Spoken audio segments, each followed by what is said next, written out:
Rather than make people wait, I think I'll just go live now. Oh, speaking of, there's two people here.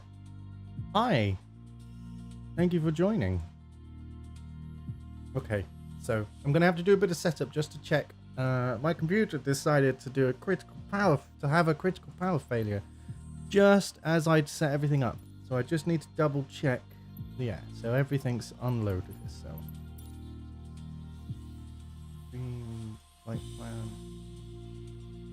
Thank you for joining. If you have any questions at any time, please feel free to ask. Okay, let's just check. We want to fly out runway 27 left, Charlie Papa Tango. We don't want to be there. Charlie Papa Tango 27 left.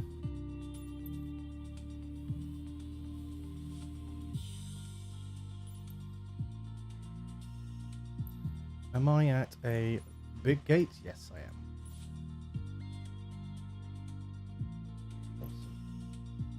Awesome sauce. Apologies for this. I just have to check that it's set up correctly for my flight plan. It's easier doing it this way than programming it in manually to the flight computer. Okay. It appears we are set up with our flight plan. Let me just check. Cruising altitude. We're going to cruise at 38,000 feet. Okay. We are going to check the flight conditions. Live. Check my fuel. We're going to actually request a fuel truck, so I'm gonna confuse myself for a little bit. This may end up going really badly. I've practiced, but I'm still not 100%, so bear with me while I just jot that number down. Calculator.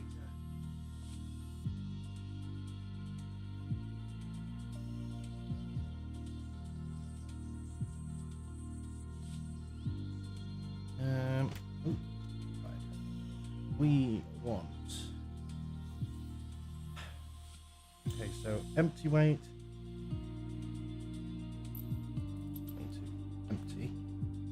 Empty weight is 90,400 pounds. My Mac 16.2%. I'm gonna have 50% ish fuel, if I remember correctly. So fuel is gonna be. Fuel on board will be 23,450 pounds, and gross weight is 1,444 and 7 pounds. 144,000 even. Hey Tommy, how you doing? I hope that you'll do another I hope that you're planning to do another stream of... I've forgotten the name of the bloody game now. What's it called?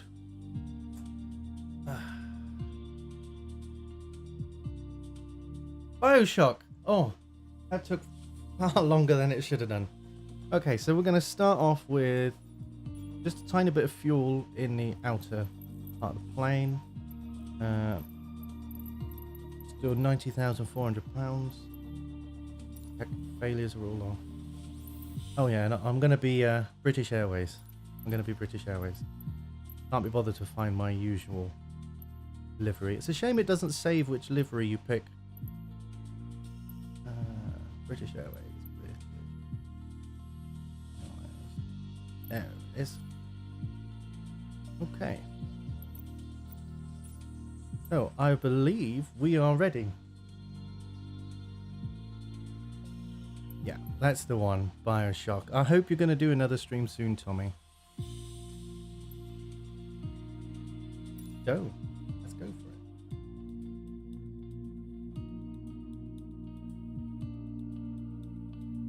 Just to double check, I am live, yes? Oh, I must be live. You're answering my questions, and yeah, thank God. Yesterday I streamed for 1.5 hours, and I forgot to hit the go live button. I don't like using the automatic stream start, because I'll start streaming to YouTube like 10 minutes early to check that the stream's okay. Anyway, so I'd already been streaming and I forgot to hit go live, and yeah, the rest is history, really. Let me know if the volumes are off or if there needs to be any changes or anything. We've got...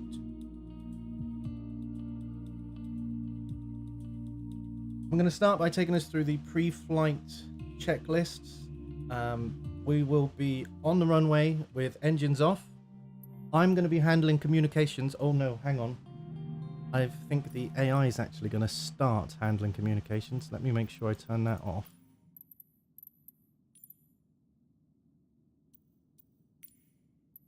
Yeah.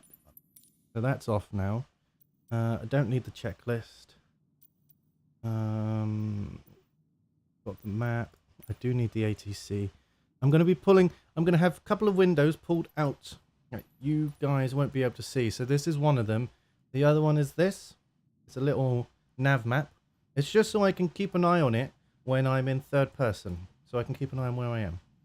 I might drag them in now and then to give you an idea of where we are. But for now, just know that I am looking... There's other stuff that you can't see on the screen.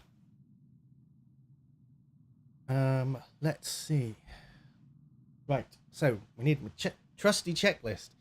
Okay, so... I don't know how well you guys can see this. This is the official Airbus A320neo checklist. And a good portion of the stuff that's on this checklist is applicable with the with Microsoft Flight Sim. So we're going to go ahead and do our pre-flight checks. We'll start by checking that the parking brake is off.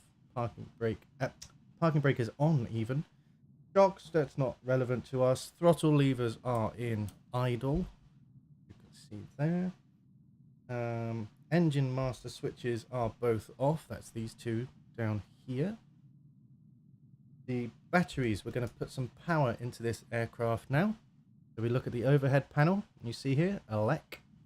That's the electric panel. We're going to turn on battery 1 and battery 2. And then we're going to turn on... The generator switches have already turned themselves on. If these weren't on, it would say off like that. We're going to put external... We're going to take some external power so that the aeroplane doesn't use up the... it doesn't run the batteries flat, because otherwise then we're not going anywhere, and that would be silly. Okay. So we've got the panel displays are set to what they need to. ADIRS is set. Nav lights. Okay. The lights are just below. We're going to put nav on. We're also going to put the beacon light on. I've been told it's called bacon, not beacon. I don't know why.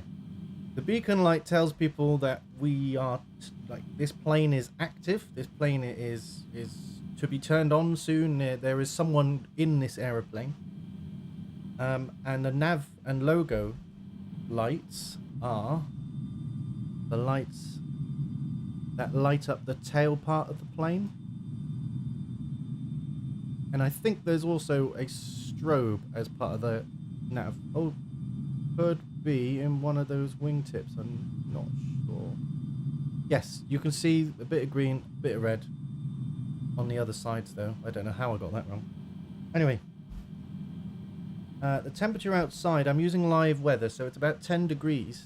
I am going to put on some anti-icing, which is above me. Turn on the engine anti-ice.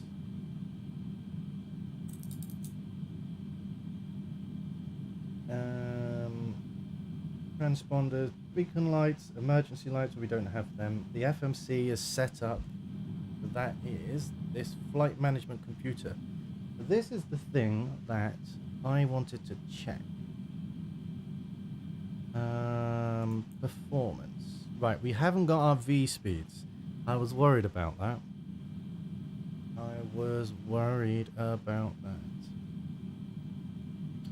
Okay. Bear with me. This is complicated. I'm still learning this bit. So, we go to...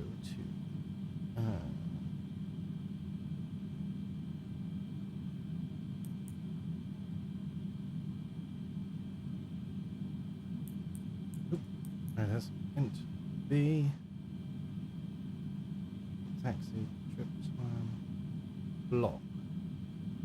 That's how much fuel it thinks I need. Oh no, that's how much fuel is currently in the plane. Yeah, fuel on board. That's the block. We want that to be higher than that.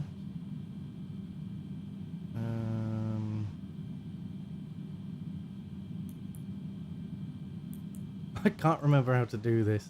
This is so embarrassing.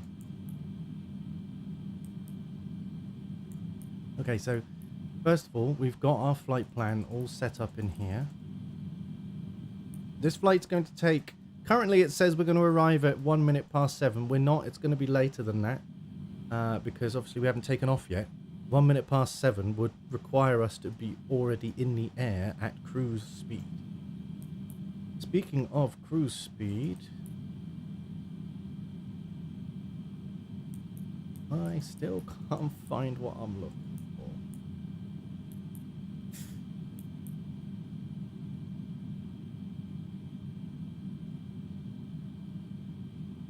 I've taken loads of notes to try and remember this. Okay, so ZFW, so we go init B, ZFW. 50.2. Oh, so it's already done that then. 50.2 gross weight minus fuel on board. 21.6. Okay. My Mach at the center of gravity is... I've got 16.1, so I'm not quite sure about that.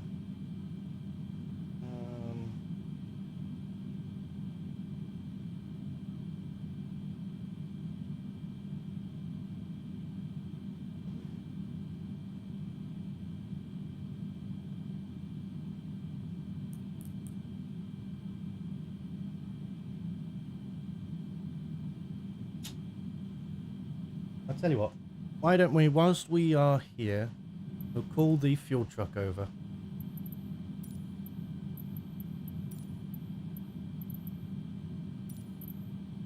Heathrow Ground Penguin 1123, could you please send a fuel truck?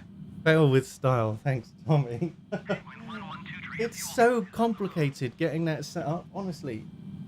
All it does is it tells me what speed I have to, when I reach a particular speed on the runway, when I have to commit to the takeoff, and which speed I'm supposed to pull back.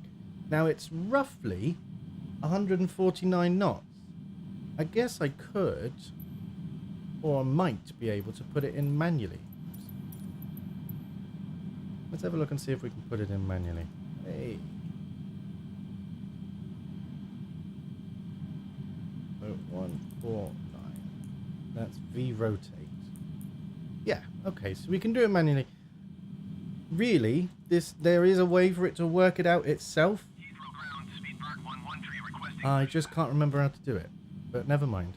Speedbird 113 pushback request accepted. Whilst we are waiting for the fuel truck to arrive, here he is, we are going to go ahead and carry on with the checklist.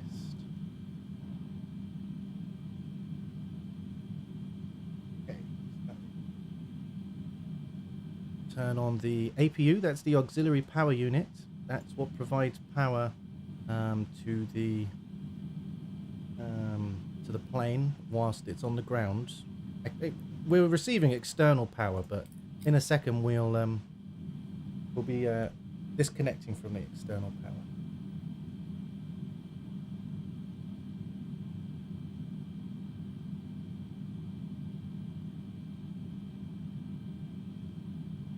So what's happening right now is, if you can hear,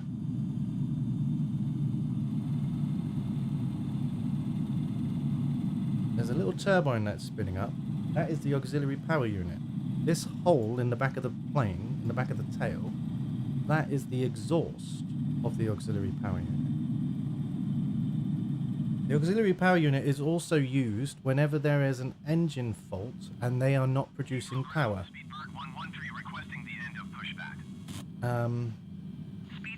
Because in a plane of this size, you'll be using hydraulics, and hydraulics are powered by electricity.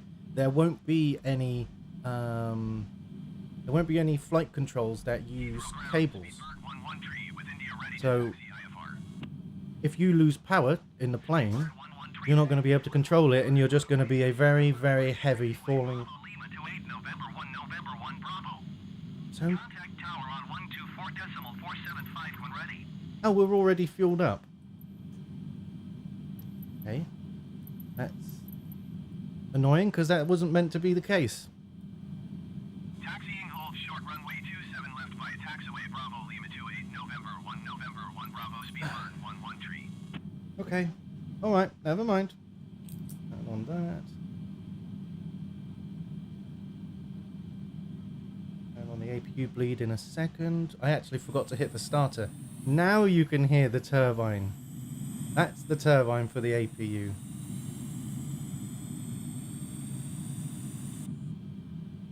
Okay, we're going to wait until this here says, this button here says avail, which means available.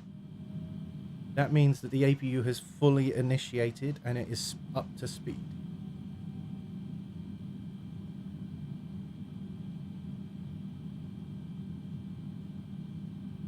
There we go, available. We shall turn on the APU bleed. I don't actually know what that's for, I just know that I have to do it. Now we shall turn on all of the fuel pumps.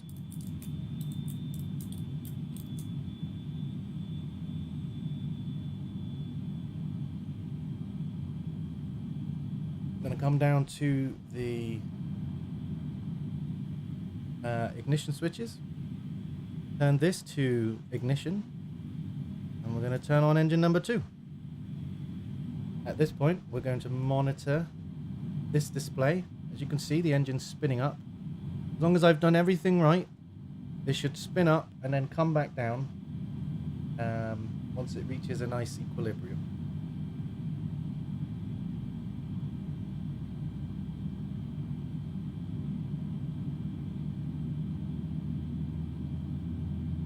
And if we look at the outside of the plane, you can see this turbine here is rotating and this one is still, because we haven't turned this engine on yet.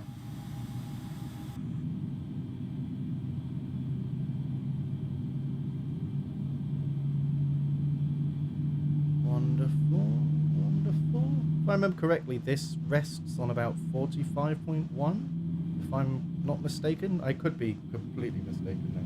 Speedbird 113 hold position, caution other traffic. Speedbird 113 continue taxi.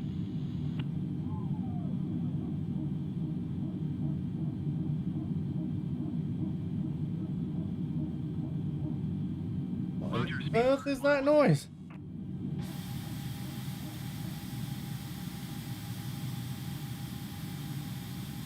I'm going to turn the engine bleed on. Just for a sec.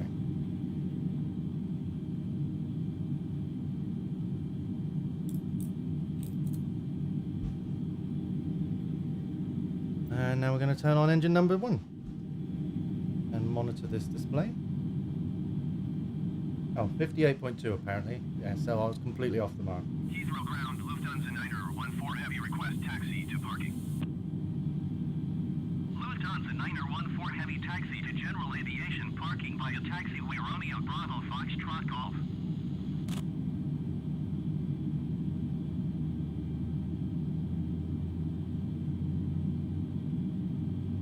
Taxiing to general aviation parking via taxiway Romeo Bravo Foxtrot Golf, Lufthansa 9er 14 heavy.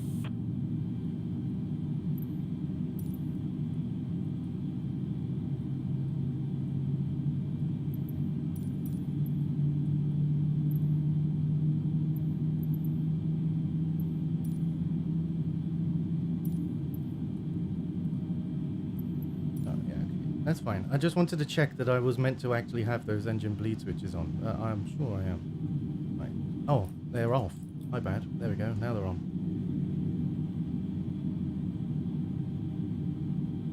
Okay, awesome. The engines are up to speed. We are ready to get permission to taxi. We've already filed our flight plan with the tower. The flight plan is here. Oh, I can also show you it here. Oh, apparently I can't show you it. Well, big crap. Never mind. Anyway, I think it's about time we head off. Otherwise, we're going to miss the sunset. And it's going to be such a lovely sunset today because it looks like we've got no clouds to worry about. We might even be taking off into the sunset. So let's turn the APU off as the engines are now providing power to the plane. Whee. Roger, Lufthansa 914 heavy. We're going to turn our taxi lights on. We're going to unretract our landing lights for now. Probably going to turn our wingtip ice lights on because we're going to need the Emirates 944 pushback request accepted. I'm going to ask for pushback, but there is a very good chance that I won't be telling it to stop, because if the communication, there's live players here at the minute and there's quite a lot of them. If I show you, I'm actually surprised I'm not getting like 14 FPS, because it gets really bad when there's lots of players around. So those are all live people, other players currently. So we're going to go ahead and turn that back off.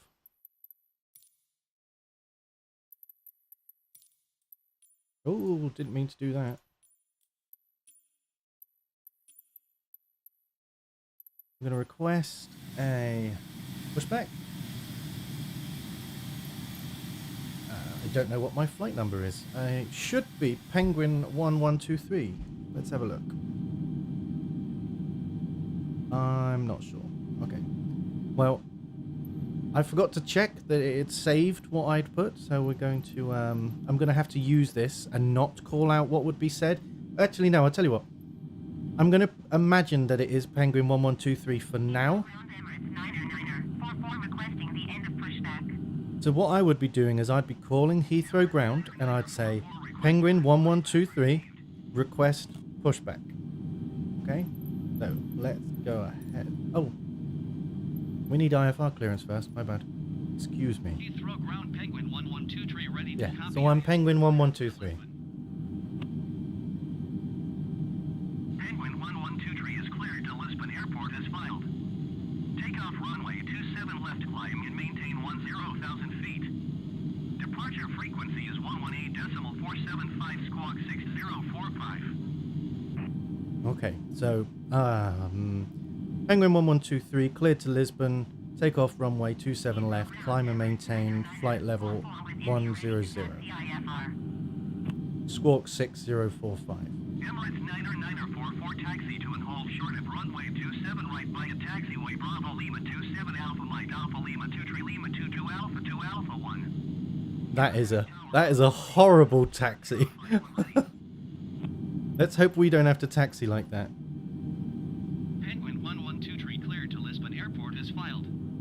Takeoff runway 27 left climb and maintain 10,000 feet. What we're going to do whilst we're here is we are departing on runway 27. So we're going to Penguin 1123 read back correct. Contact ground on 121.905. Taxi to and hold short runway 27 right using taxiway Bravo Lima 27. we're going to fly the heading of the runway so that we fly nice and straight. And we're going to make it climb up to 10,000 feet.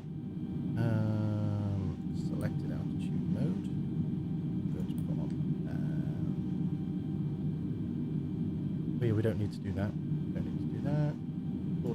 sorted. We're going to put the flight director on. The flight director is this green thing here. Look. Oh, off it goes. Because it's telling us that's where we need to go to get to 10,000 feet. That's the direction we need to go up. It's saying I don't have a speed selected. I just need to check that.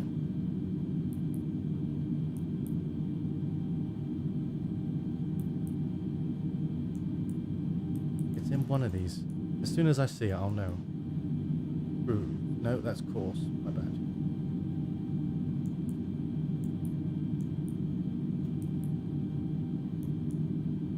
Uh-oh. I can't find it.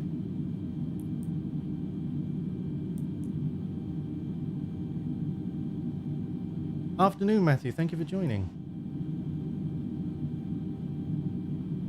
Emirates 90944, hold position, caution, other traffic.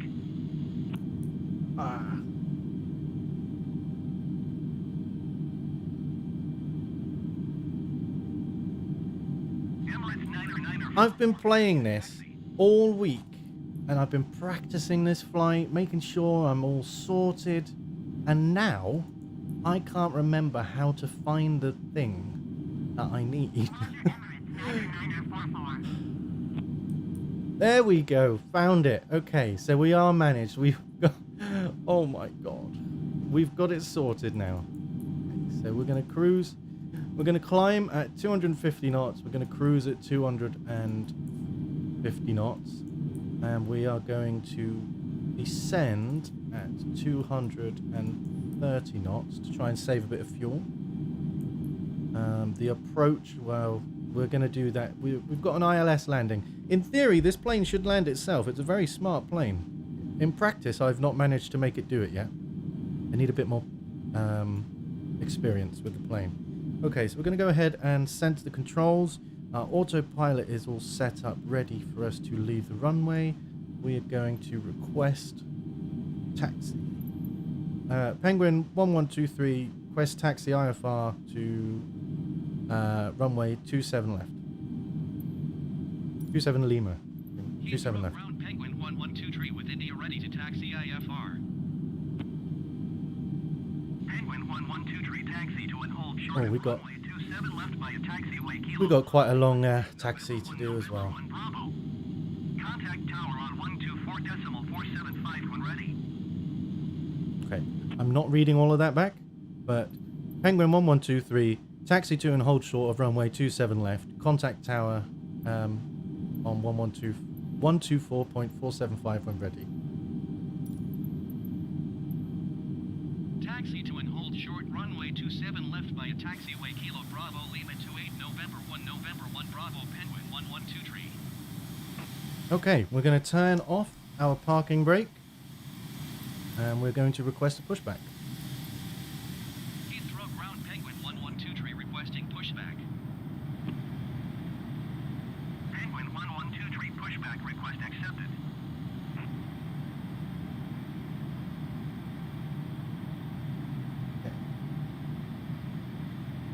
Whilst we're here, I'm just going to quickly tweet out that we've had clearance. All checks completed.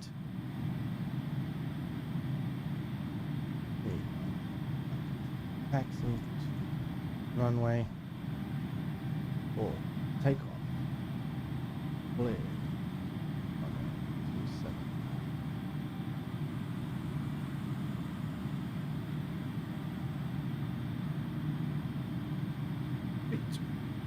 Okay, there we go.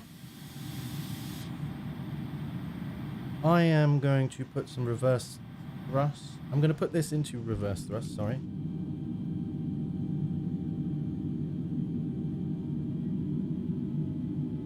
There we go. My throttle control is a bit temperamental when it comes to reverse thrust. Emirates 90944 hold position caution other traffic. Okay. Feel free to stop, my friend. Heathrow ground Penguin 1123 requesting the end of pushback. Penguin 1123 request to end pushback received. Okay. So as he moves away, 90944 continue taxi. We're going to increase our reverse thrust. Probably shouldn't be using too much reverse thrust. Just check there's no one around. And we're going to...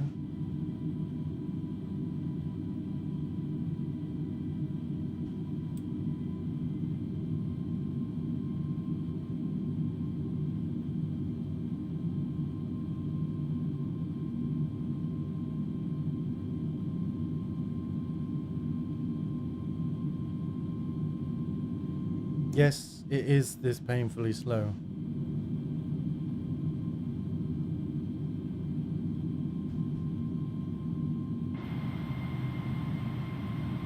Okay, so I am quite happy with that. I just need to check, like I said, it's a bit temperamental. I just need to check that I'm now in forward thrust. Yes, I am. Okay, so we can go ahead now and apply a bit of a kick just to get us going, and then we'll bring it back down. And we're off. Check there's no one we're about to run into. Nope, all good.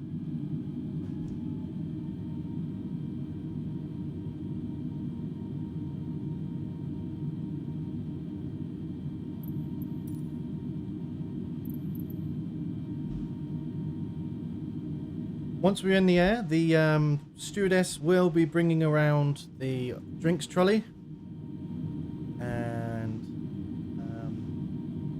I believe spaghetti bolognese is on the menu for tonight.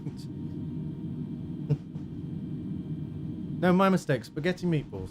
Spaghetti meatballs is on the menu for tonight.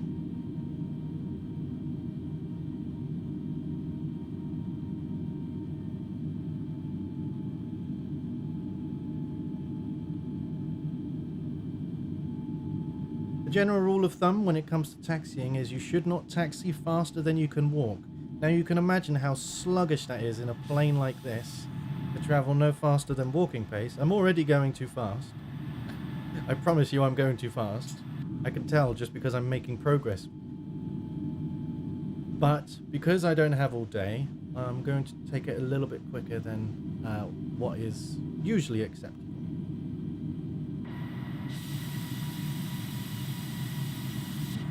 Also, I want to make sure I get in the air before the sun sets, because it is quite a sight. Even on a flight simulator, it is still quite a sight.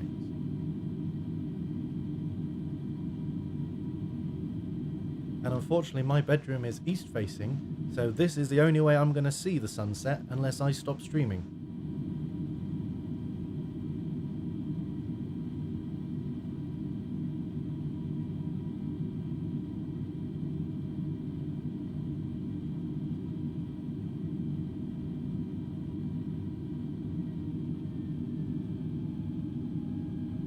Thanks to all of you who are joining. We are just about to line ourselves up with the runway. Hey Duncan, nice to see you. I'm not sure what drinks are served on this flight. We'll have to have a look. All I know is the pilot gets special drinks. So we're taxi to and hold short, weren't we? Taxi to and hold short. So we're going to stop here. No, unfortunately not, Duncan. I've actually shaved a lot of my beard. I'm going to apply some flaps. In case you don't know, at the back of the wing here is a set of ailerons that can be extended down, and these cause drag and lift. They're used to help the aeroplane get enough lift to get off the ground quicker. On a shorter runway, you would apply more flaps. I'll show you what more flaps looks like. Just, looking at my finger. So as you can see, that's come out further, and another set of flaps. You probably wouldn't take off with this much flaps. That's more for coming into land. Okay, so with taxi to and hold short, we're going to tune into the tower.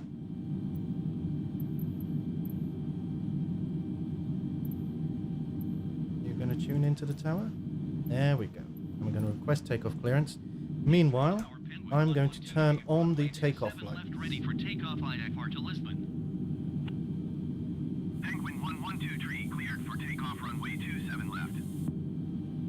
Cleared for takeoff runway 27 left. Penguin 1123. Cleared for takeoff runway 27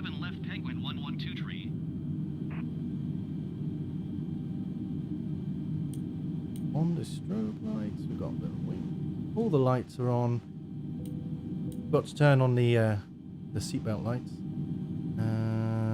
Okay, we are all set for this. Let me sort the camera out now.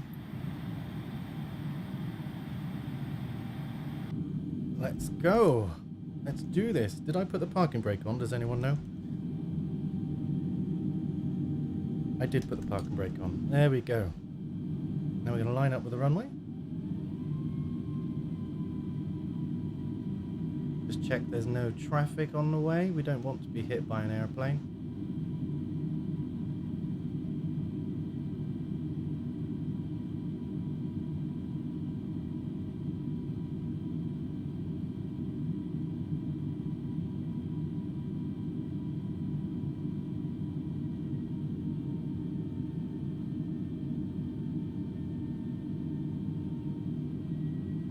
Oh, look at that. We're going to be in the air before the sun sets. Wonderful.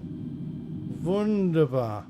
Okay, so we'll just do a quick double check whilst we're here. We just double check the autopilot is set. 10,000 feet. The runway heading. Everything else is set. Oops, so I forgot to set the engine to mode. To normal mode. Naughty Adam. Turn on the anti-glare lights because we're flying into the sun.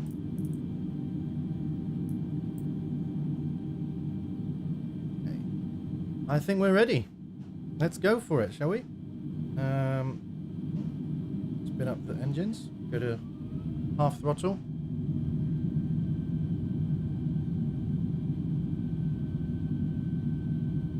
This is the closest I'll get to go on a plane for quite a few years.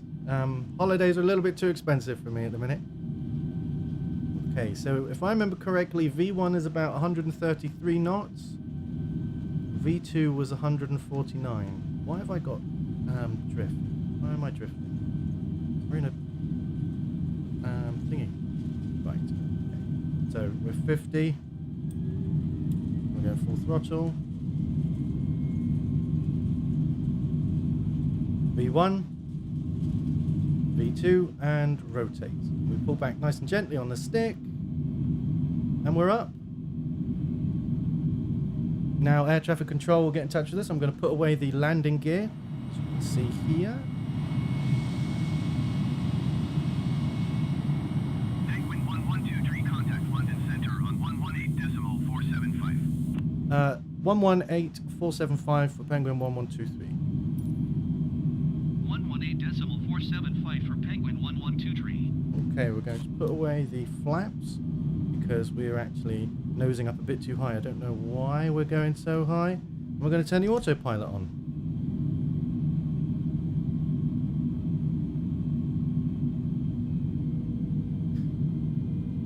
I'm just going to make sure that we put this into the climb dent, as it's called. There we go. So now the plane should fly itself up. I'm going to contact London Center. I wouldn't worry too much about it, Antonio. London Center Penguin 1123 is climbing through 2,000 feet for 10,000 feet. Penguin 1123 London Center, continue as planned. Altimeter tree 0.71. Okay. Whoa, what sort of numpty is that? What is that guy doing? He just broke about 20 FAA laws. Anyway, let's get ourselves on track. So we're going to hit the nav button. So instead of flying the runway heading, we'll be flying our predetermined flight plan.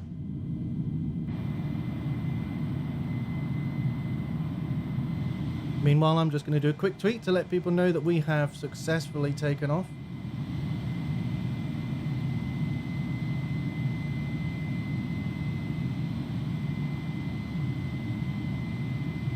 Do a quick screenshot. I have to apologise. It's going to go a bit funny. There we go. I'll move that out of the way for you.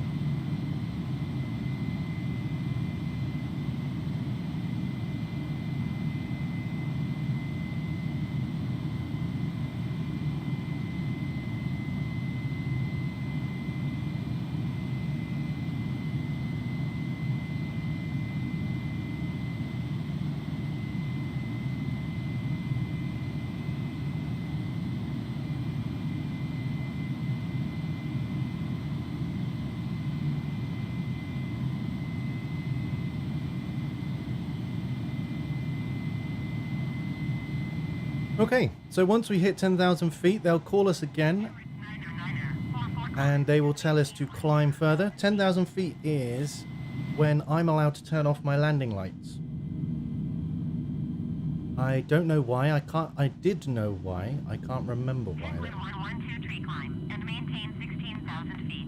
Okay, Penguin 1123, climb and maintain 16,000 feet. I can't find the air traffic control thing. Climb and maintain There it is. 10,000 feet. Emirates 99944. Climb and maintain 16,000 feet, Penguin 112 16,000 feet. Go.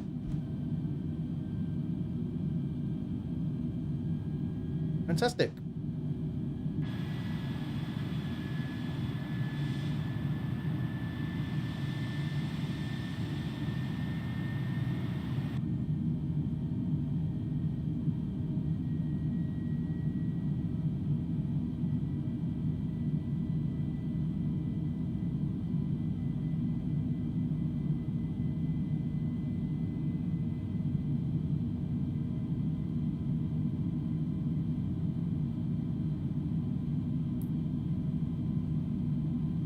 Okay, so for some reason my phone's going a bit crazy. We are all set. Oh, I forgot to start my stopwatch. We are in the air. Everything is set as it should be. Yep. We can go ahead. Are we at 10,000 feet yet? Oh yeah, we're at 11,000. Okay, we can go ahead and retract our landing lights. Get the nose off. That's off. On. Okay, fantastic. Oh, I guess we can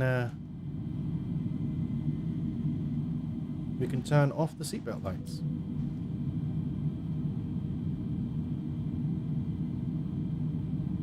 Yeah, Antonio, you haven't missed anything. We've actually only just taken off. And besides, we've got... Let me check the flight computer. We'll see how long we've got left on this flight.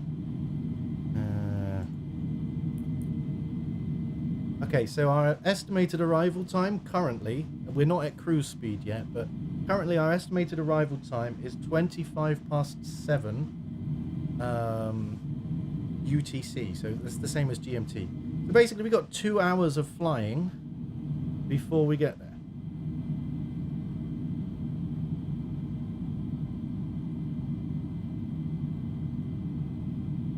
Oh, that's fair enough. Yeah, I can understand why you were a bit upset about that. So thank you for flying Penguin Airlines. My name's Adam, I'm your pilot. I'm the original Penguin.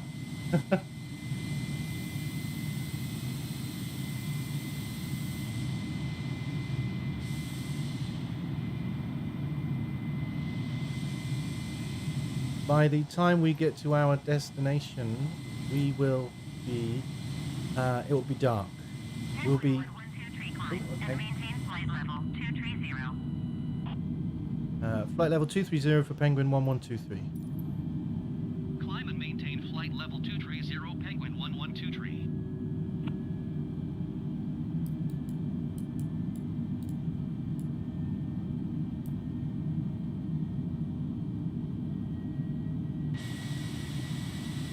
Isn't that lovely? Such a lovely, lovely sight. I'd just like to point out as well, at the minute, the graphics are on mostly low. This is mostly low. 1080p, but mostly low. It still looks pretty great. I'm used to seeing it on mostly high, but because I'm streaming, I can't, my laptop can't have the stream and high settings, so I have to sacrifice a bit. But, I mean, let's be honest, that looks pretty good.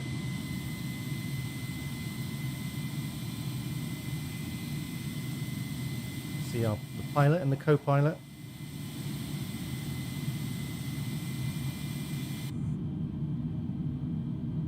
Oh, and I'll tell you something else that you'll get to see later as well. And is my window icing then? It looks like my window's icing. I wonder if there's a window anti-ice button. Probe heat. And windshield de-ice on. Oh, it's already on, apparently. Can't remember what I was going to say. Oh yes, the stewardess will be coming around shortly for the drinks and takeout orders.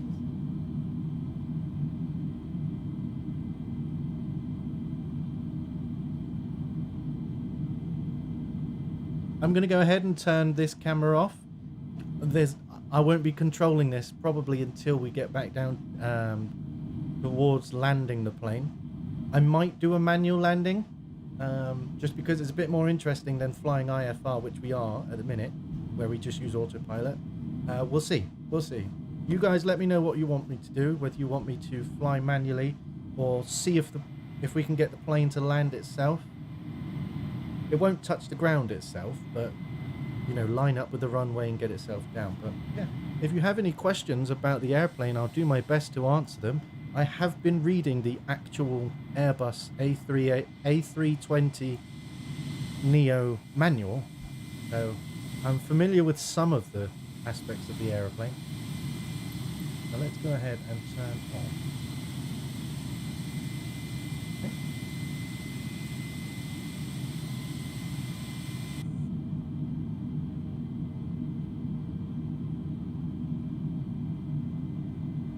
Do a barrel roll. I can't do a barrel roll in this, I'm afraid. I'd probably snap the wings off.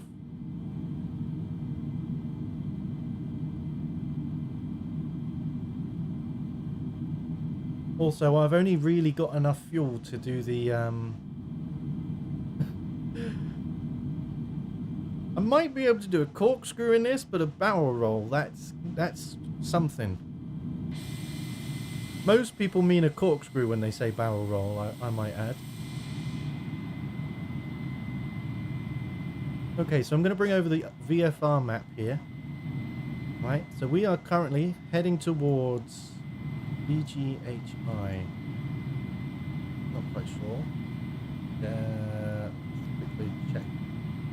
We shall have a quick look and see what EGHI is. Oh, that's Southampton Airport. So we have just... Oh, and it's just popped up on the screen. So we are just flying over Southampton Airport.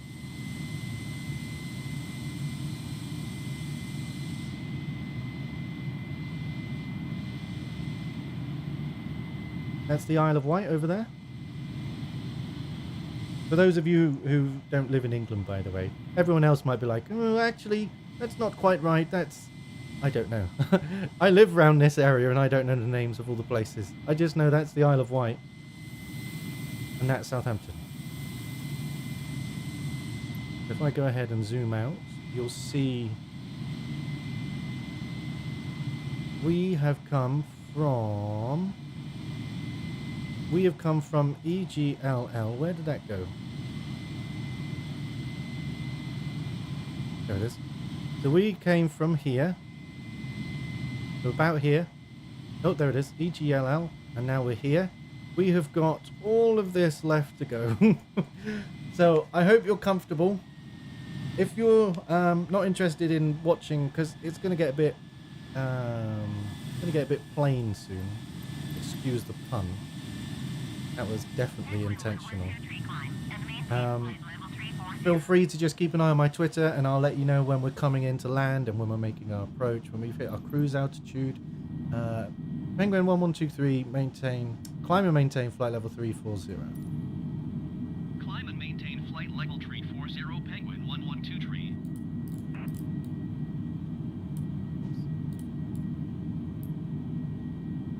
So we are almost at our cruising altitude, at which point we will be going a lot faster.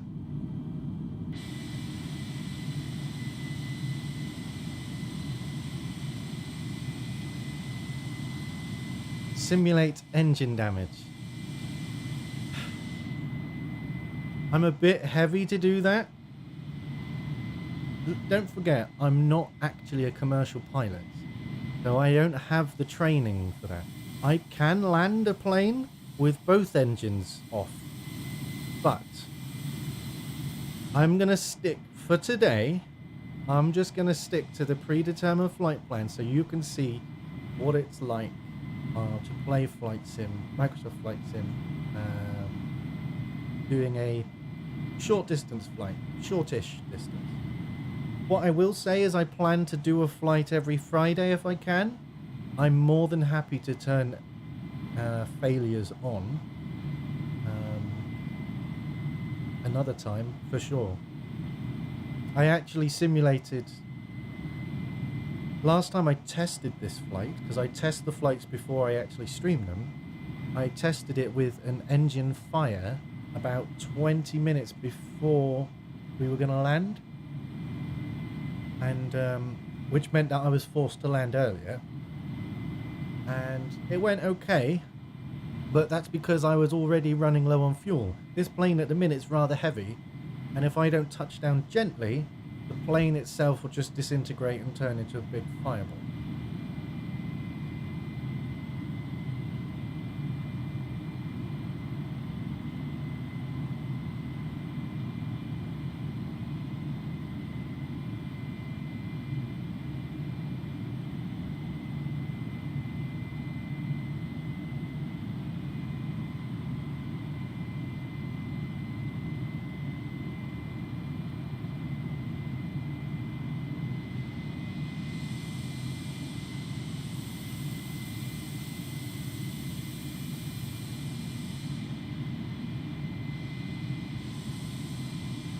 If you look closely, you might be able to make out the beginning of France. No, not really. Even I'm struggling to see it.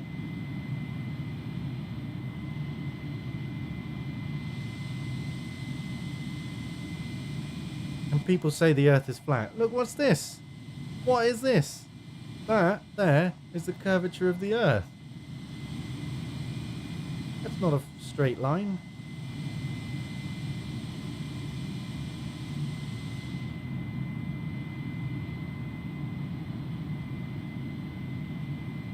Anyway, I hope you're all enjoying yourself, and thank you all for stopping by. Yeah.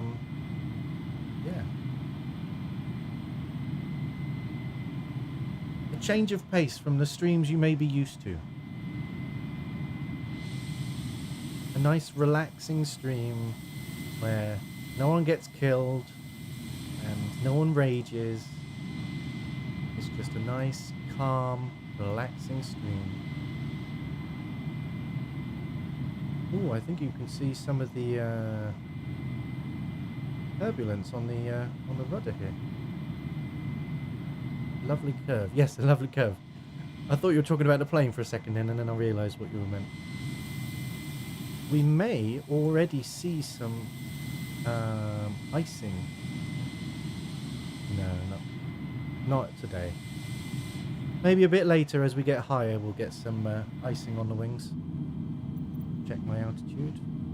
56,000. Okay. I think it's about time for the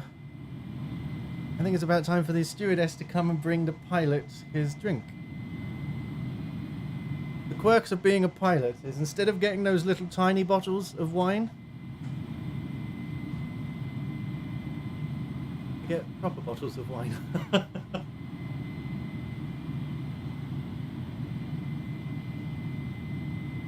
That's the perk of being a pilot.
Might play some Crew 2 on my tablet whilst it's flying. Oh, the wonders of cloud gaming.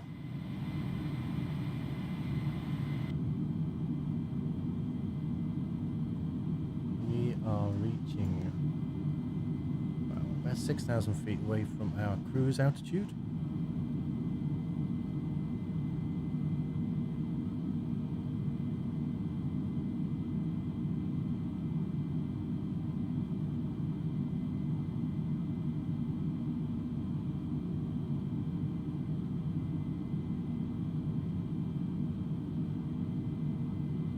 Oh, I'm glad to hear that, Matthew. Are you having the two vaccine, the 2-dose vaccine?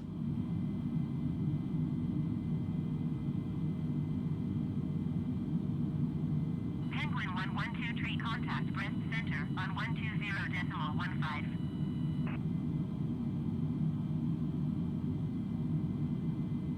Ah, okay. Contact breast center 12015 Penguin 1123. 120.15 Penguin 112 Yes, it does say breast, but it's not spelt the same. Breast Center Penguin 112 is climbing through flight level 290 for flight level 340. Penguin 1123 breast center. Continue to go bird as planned.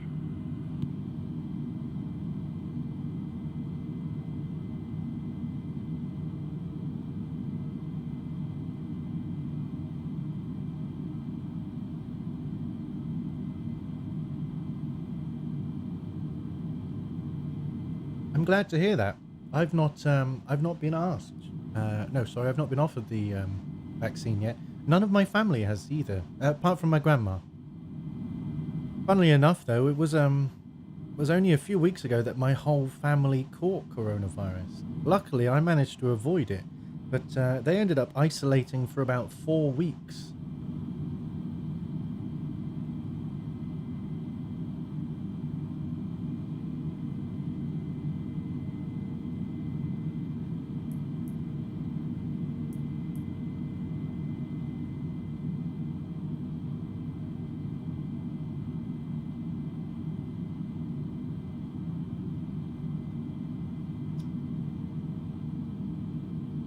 I'm not sure, Vivi.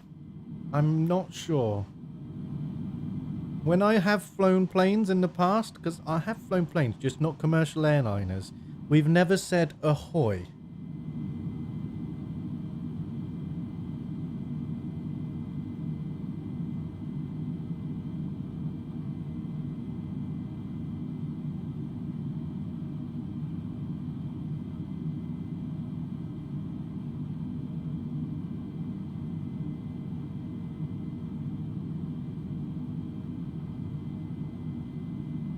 I'm sorry to hear that your son's in a position where he needs a carer, but I'm sure you're the best person for it. Best person for that job. I mean, you can't beat a father caring for his son, can you? Or mother, or mother.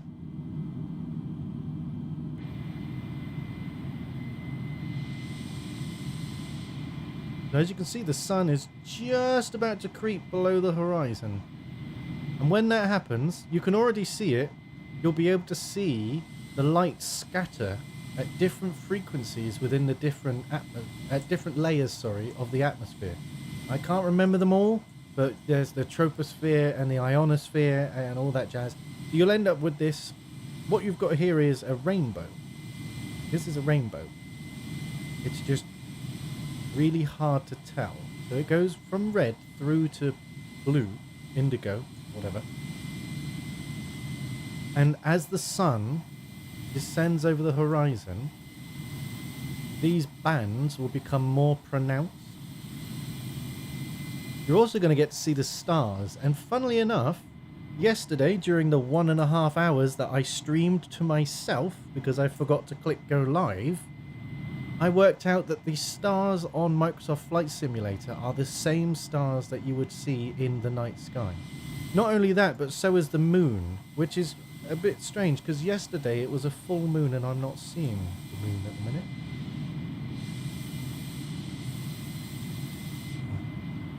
maybe the moon will pop up at some point.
It's a shame I don't have any music to play. But like I said, if you have any questions about the aeroplane itself or about flying or the concept of flying and what have you, ask, and I'll either know the answer or I won't. And if I don't know the answer, maybe we can learn something new together.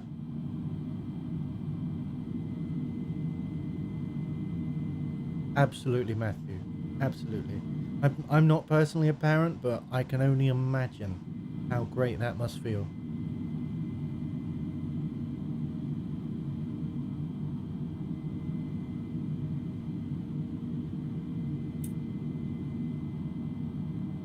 We have absolutely no weather.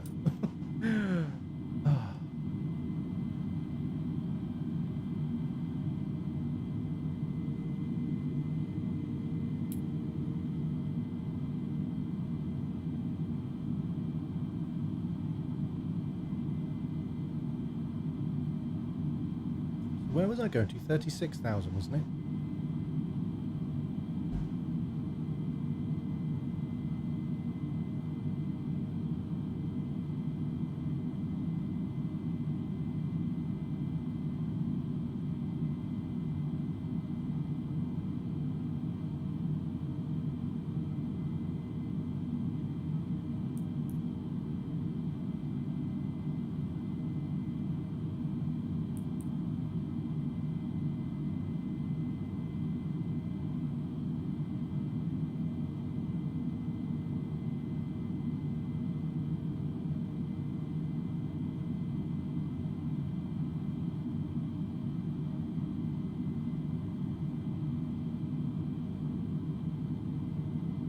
Oh yeah, absolutely.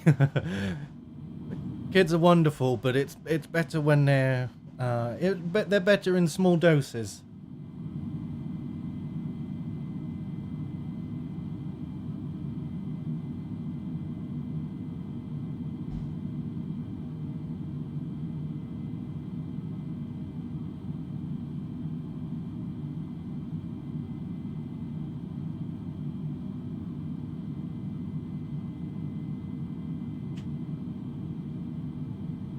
Penguin 1123 contact Brest Center on 124.725.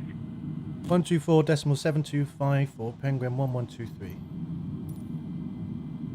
124.725 for Penguin 112 Okay, so usually I would just click this button here, and it would assign me to the correct frequency. But what I'm going to do is I'm actually going to show you how that would be done on an actual airplane. So in this one, you can see it's got 3 communications. I think it's actually got more than that. Anyway, I'm going to use this primary communication just to keep things simple.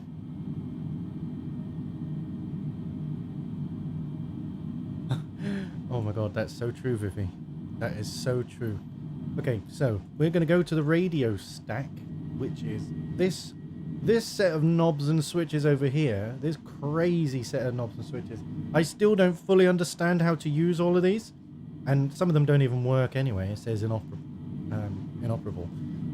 So what we do is we're going to 124725. So we go down 124 725. Okay, this is the standby frequency. So if you look here, you can see I'm on 120150, which is this one. Obviously, in a real flight, you wouldn't have this window. Yeah, that would be nice if you did, though. I really should be contacting them as soon as possible. If I click this button here, you'll notice that this number changes to this. And now I can contact Breast Center. Breast Center Penguin 112 tree, flight level tree 40. They're going to tell me to ascend. Penguin 112 tree, Breast Center. Continue to tutor as planned. There we go. And maintain flight level 380. Climb and maintain flight level 380, Penguin 1123. Climb and maintain flight level 380, Penguin 112 tree.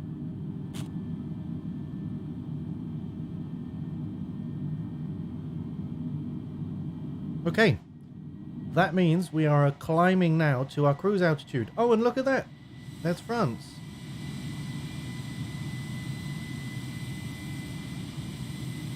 And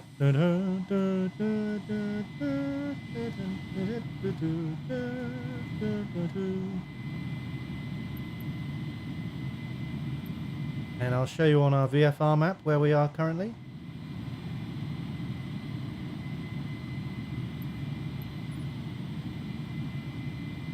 Just coming over the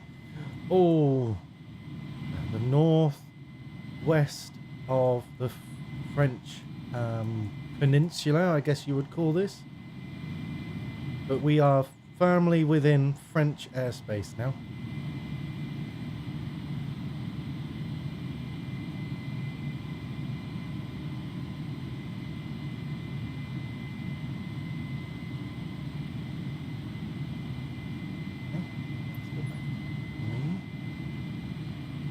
Back out.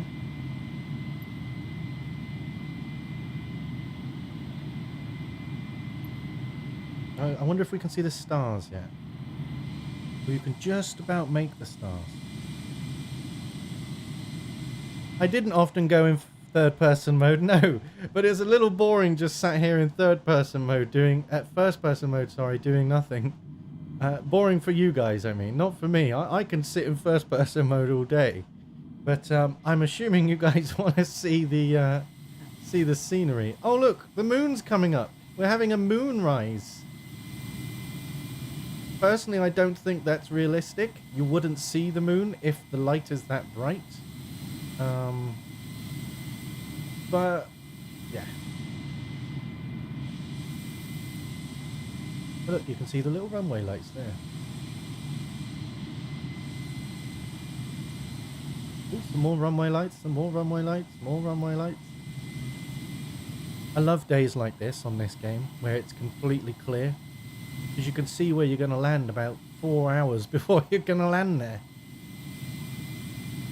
Let's see if we can spot... Oh look, there he is. There's Orion. There's Orion. Unfortunately, they haven't modelled the inside of the plane, so I can't show you. But I'm going to tell you an interesting bit of astronomy here.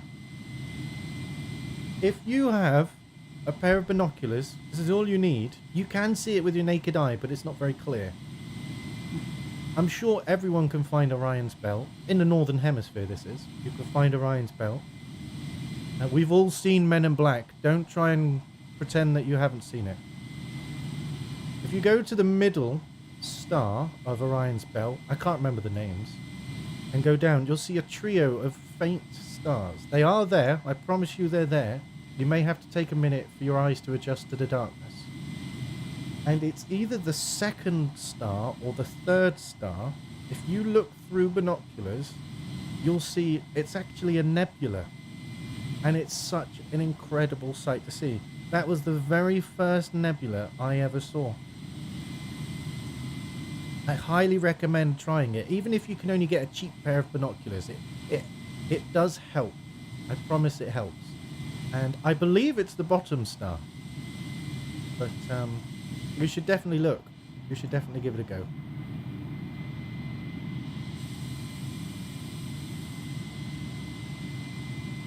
Got someone with their strobe light on.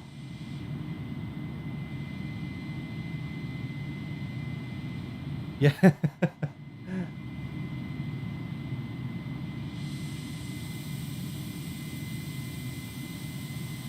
By the way, thanks for joining, Vivi. I still don't know how to say your name properly. Oh, you've told me how to say it. It was either Vivi or Vivi. But at the same time, I don't think it matters, does it?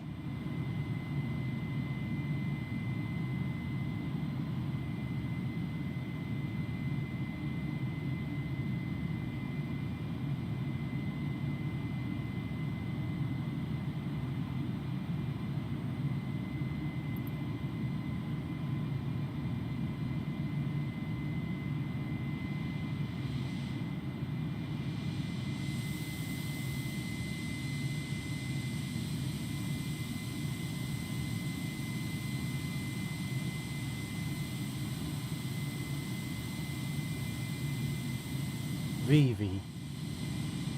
Okay. That is a very strange set of runway lights. I wonder if that is the French RAF base. I can't remember what the French version of the RAF is called.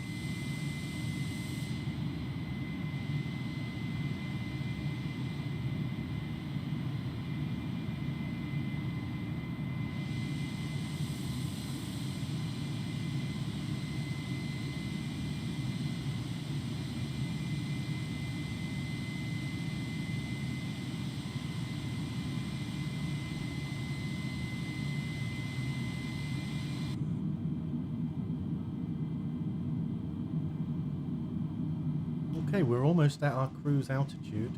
Once we reach our cruise altitude, it will automatically take our speed to 320 knots, or was it 350 knots that we told it to do? Let's have a quick look. It was performance. So our climb speed, no, our cruise speed, sorry, is 285.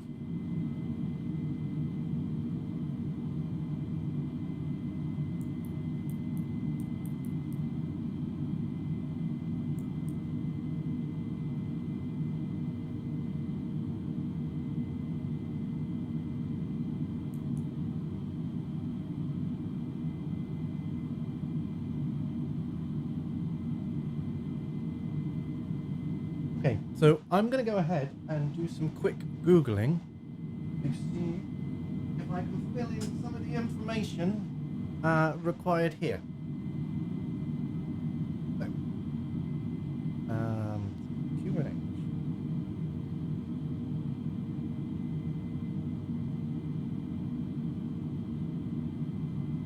First of all, let's do the temperature at LPPT temperature.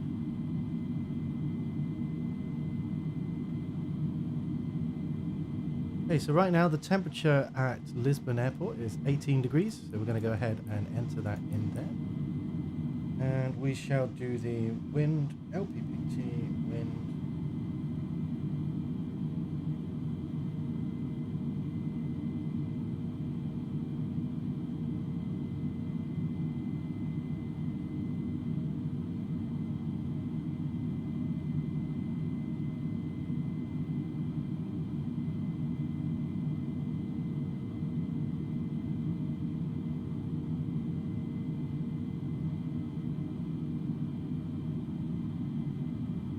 Okay, the wind is 08 0 slash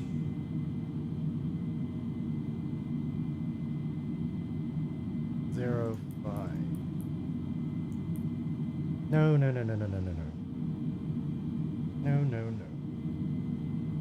08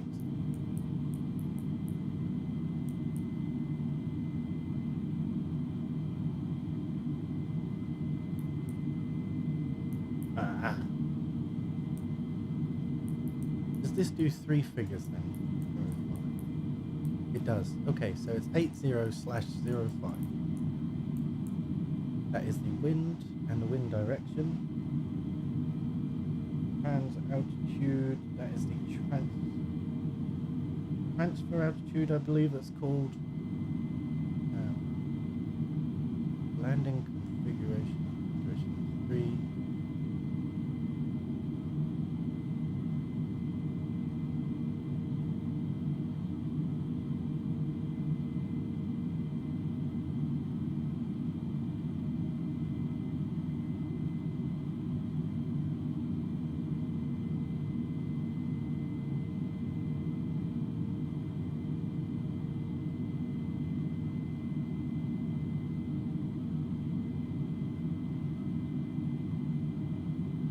Okay, so we have 1025 QNH.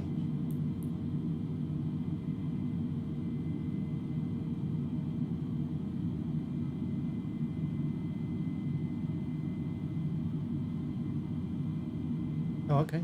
So our current direction, our current wind speed is actually, wind direction is 0, and we are 3 knots.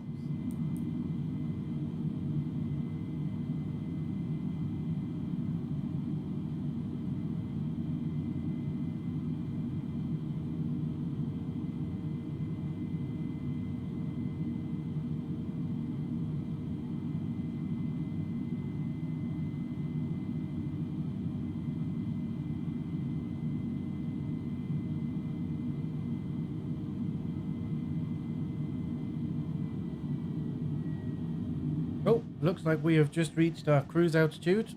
Had the engines spinning down a bit. Yep, we're just reaching 38,000 feet.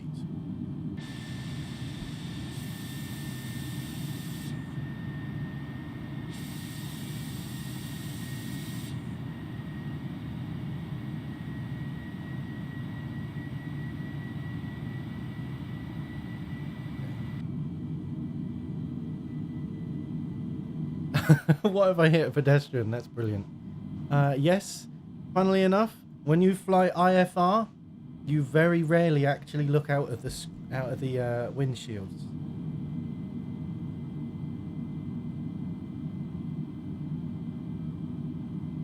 IFR means instrument flight rules, which means basically you're flying by looking at the displays in front of you.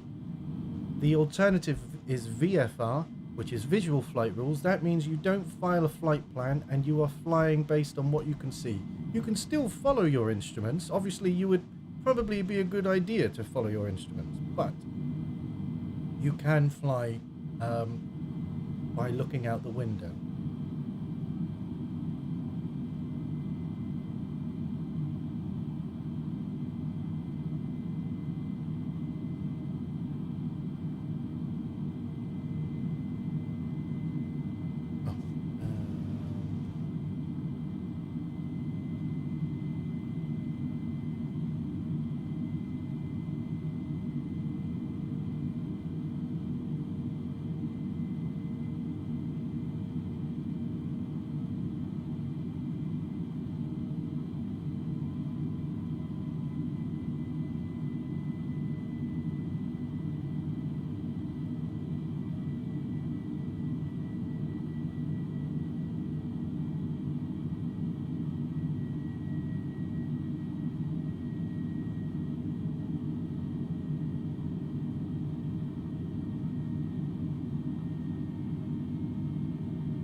Okay, minimum descent altitude is, from where we're coming, is 2,800 feet.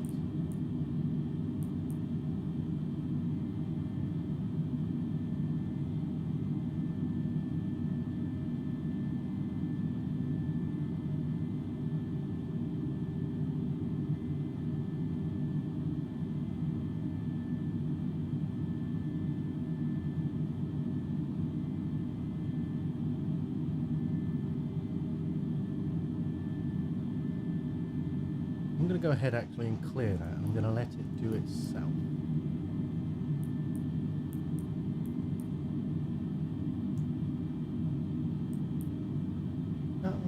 not going to... It's not going to let me clear that. Never mind.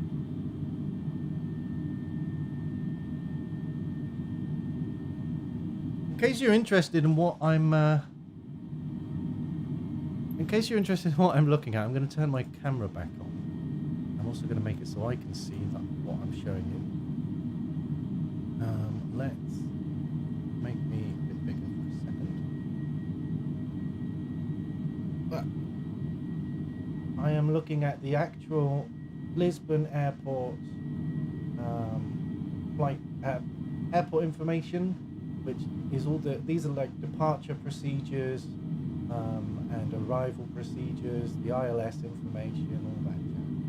That's what I'm currently looking at. And I've almost finished my first glass of wine, so I'm going to have to get the stewardess to come back and fill my glass.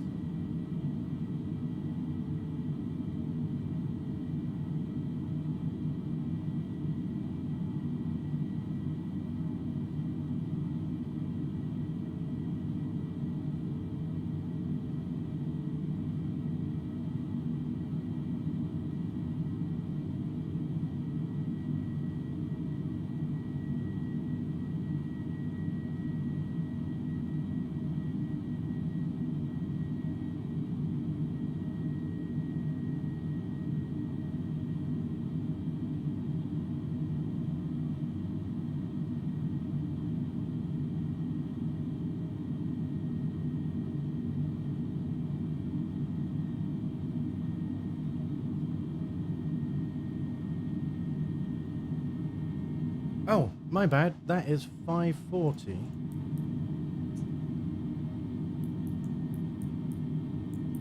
And the descent height, minimum descent height, is 200.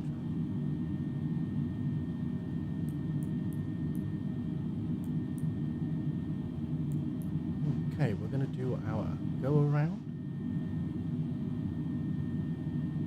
Nope, okay, we can't set anything there, never mind.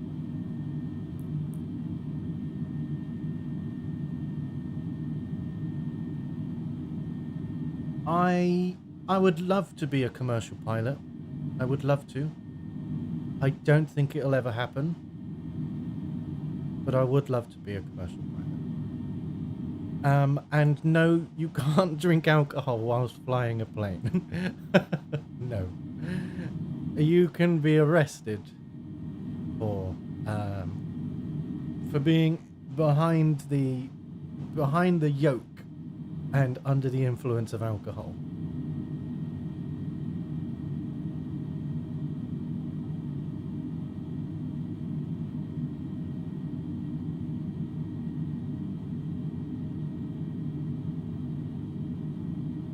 Oh, I forgot to tell people that we're at our cruise altitude and we are looking at a wonderful sunset. Look at that. That's like something out of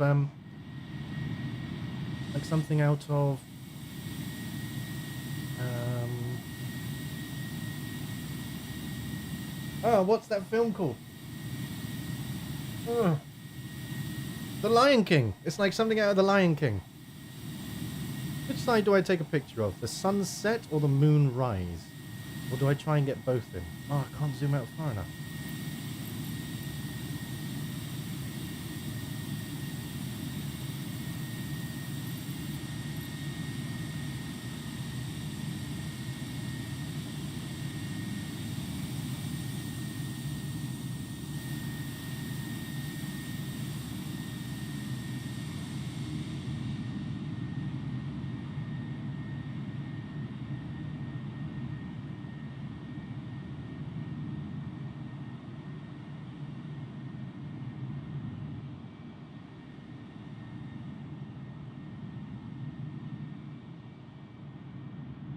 Oh my goodness.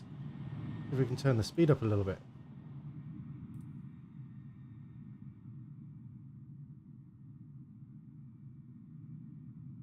Okay, something tells me I'm not going to be able to get both the sun and the moon in the same picture. So I'm going to go ahead and zoom back into the plane.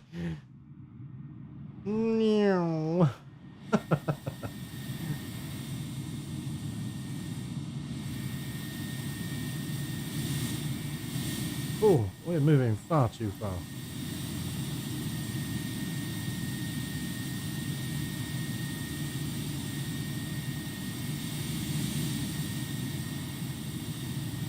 What's going on with this? Oh.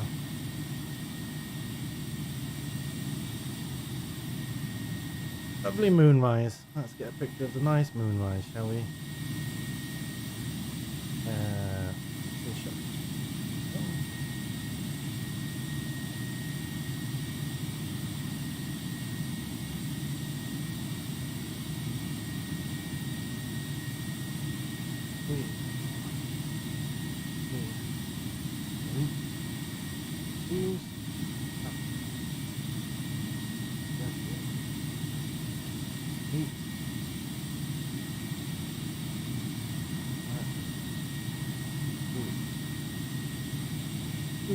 How fast are we going again? Does anyone remember? About 230 knots, if I remember correctly. Let me go back in the... Uh-oh. Why is everything off? That is not good. Where are all of my displays? Oh. Oh. That's not good at all. Something's happened to my flight sim and I have no displays. Oh, hello. I have my co-pilot though. You weren't there before. Someone go fetch security. That man shouldn't be in here. Look at his shiny shoes. Oh, very pointy.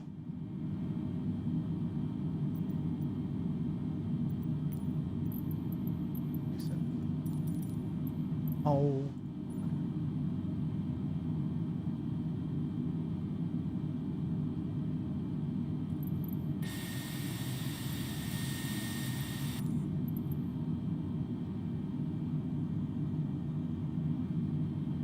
Okay,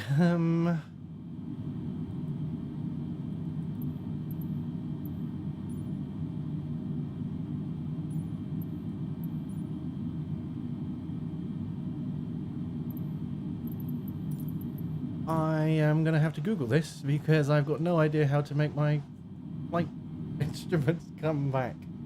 Flight instruments have disappeared. Extra flights.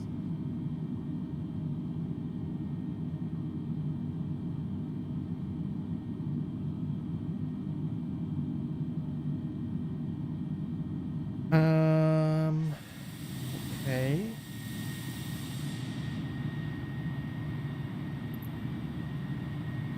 Currently cruising out, I believe it was 2,300, 250 knots, sorry. 250 knots.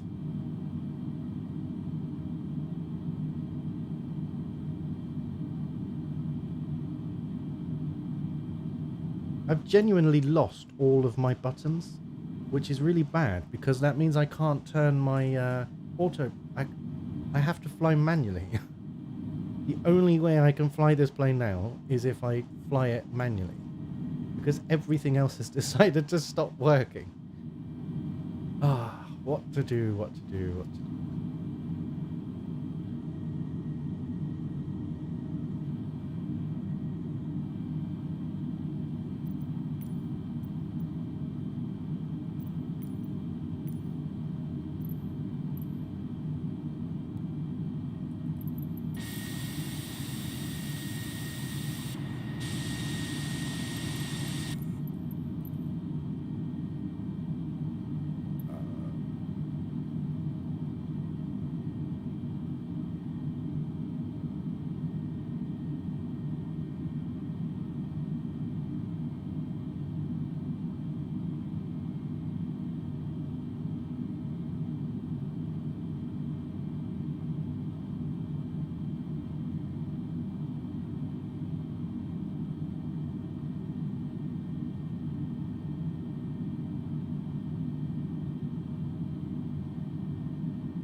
Yeah, maybe he did turn everything off. I actually don't know what to do.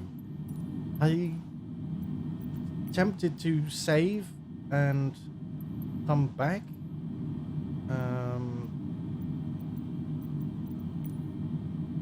Because yeah, I need access to the controls. This is so strange. So strange. Oh, look at that. It just came back. Oh, that was oh, oh, oh, thank goodness. Oh. Oh, where have you been? Oh, look, he's disappeared again now. That's some metro stuff right there. That was like, what are they called?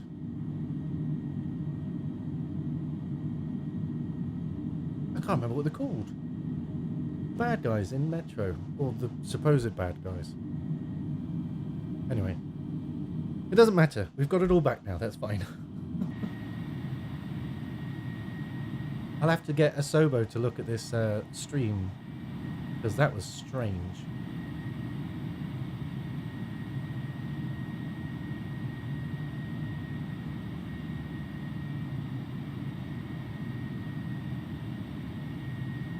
You know, I think I know what happened there. When I used the drone mode and I flew away from the plane to reduce stress, I believe it probably unloaded the... I don't believe so, Matthew. I don't believe so. We are actually serving spaghetti meatballs today. I think what happened was the game unloaded the textures in the cockpit. I loaded straight back into the cockpit, and it hadn't loaded them back in yet. So that's what I think happened. But I could be completely wrong. Better check that my autopilot's all still good.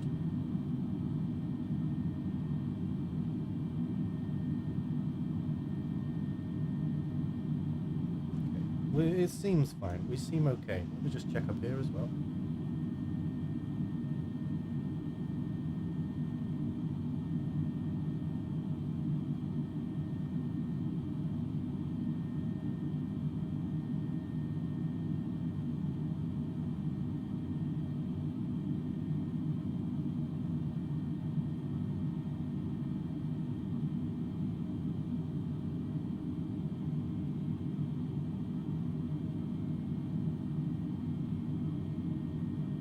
Reset panels from the top user interface cogwheel.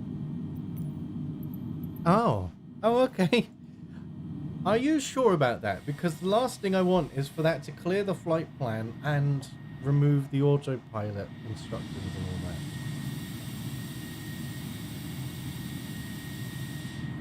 that. Look at those lovely colours. Look at that deep purple. Oh look, we've got some traffic behind us. I wonder if that's a real life player. Let's find out, shall we? Find out.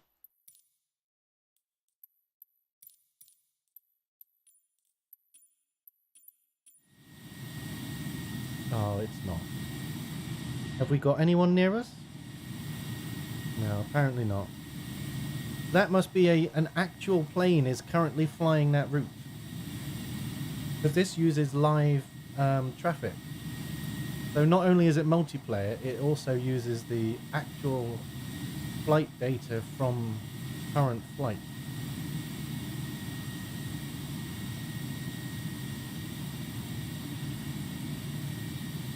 Look at that lovely moonrise.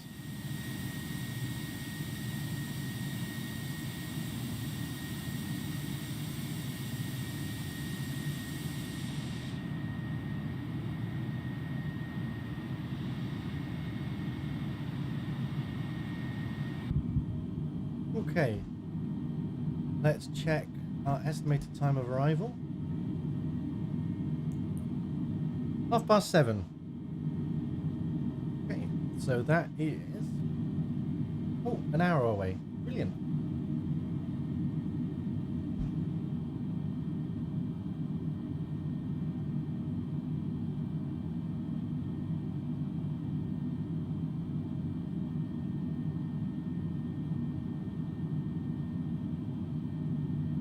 What good is this if I can't reset it? Never mind. Thank you for checking up on that for me, Vivi. Vivi.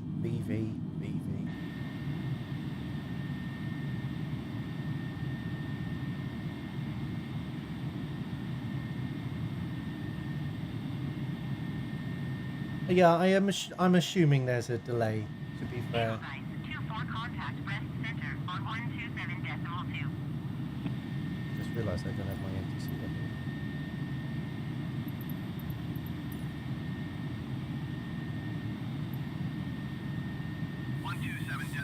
For Edelweiss 24. For some reason, my stream, which is 20,000 kilobits per second, the bit rate, YouTube is telling me I should turn it down.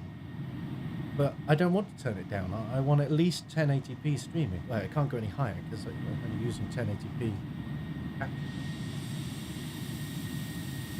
Look at that strange effect caused by the sunset. You can see how the light is slightly bent by Earth. Partially by Earth's gravity, but also by the actual atmosphere itself as it refracts off of the water droplets in the air and the air molecules themselves. It causes that slight curving.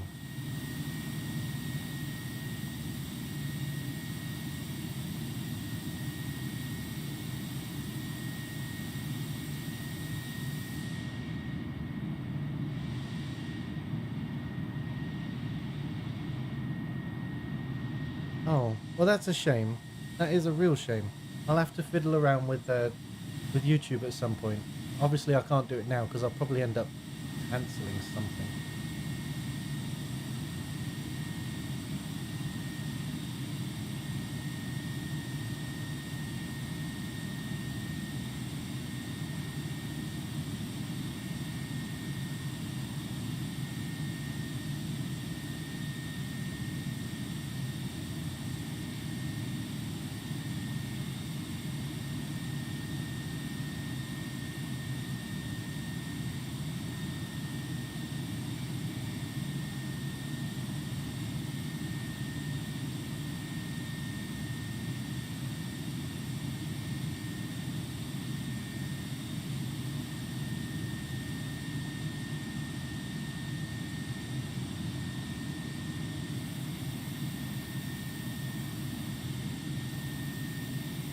If you're sure, I mean, there's not much I can do about it now anyway, other than actually stopping the stream and starting a new one.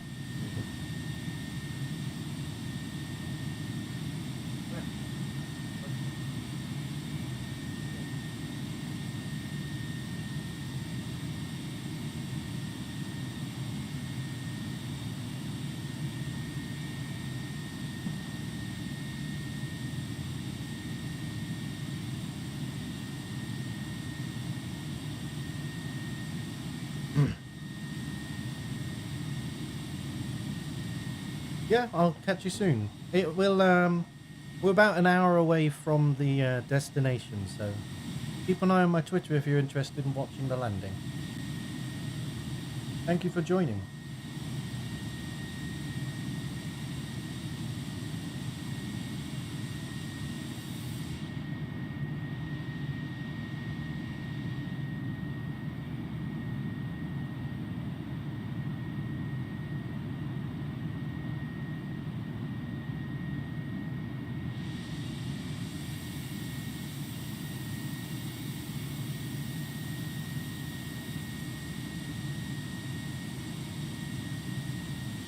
Oh, look at that. It's just going.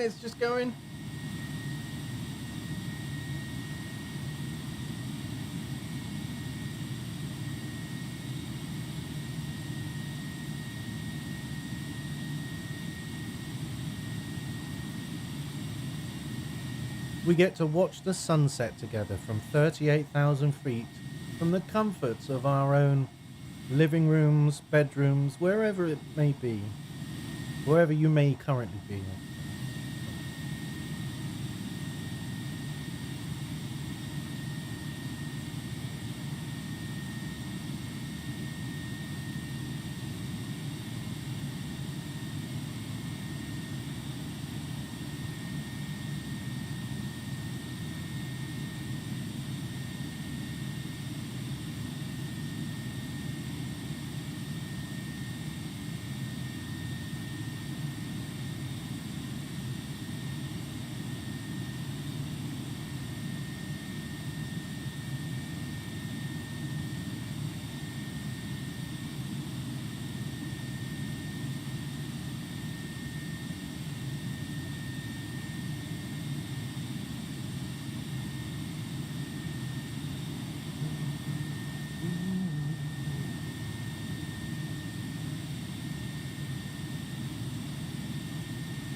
And there we go. The sun is finally over the horizon.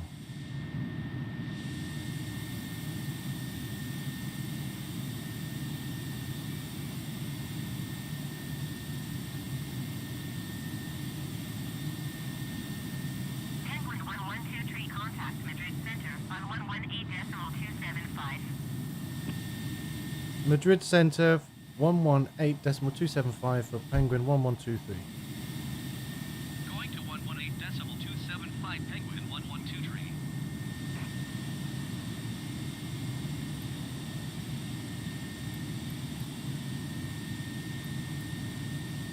Madrid Center Penguin 112 flight level 380. Penguin 1123 Madrid Center. Continue as planned.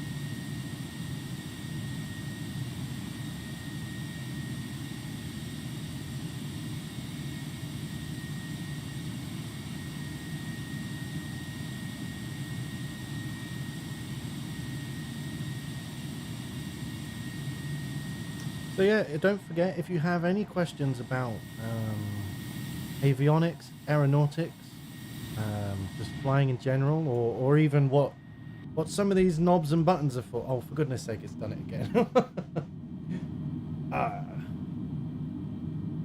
I'm gonna save before I do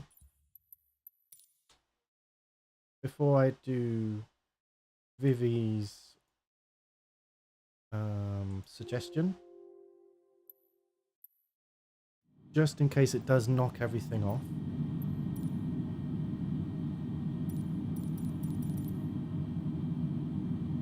Okay, no, that hasn't helped. Never mind. Never mind.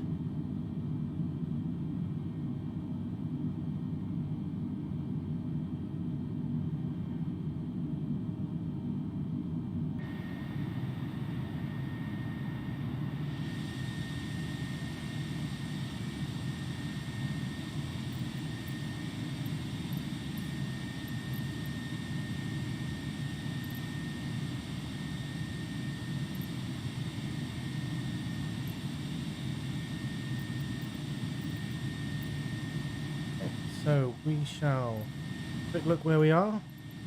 So apparently, oh no, this doesn't tell me where we are. Oh, does it or does it not?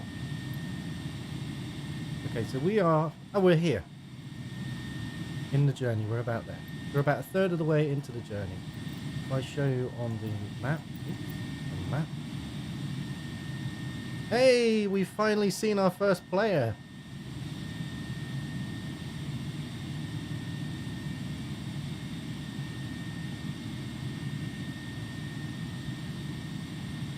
Yeah, I'd say we're a little bit further along the journey than I originally thought. We're about just coming up to halfway, I would say.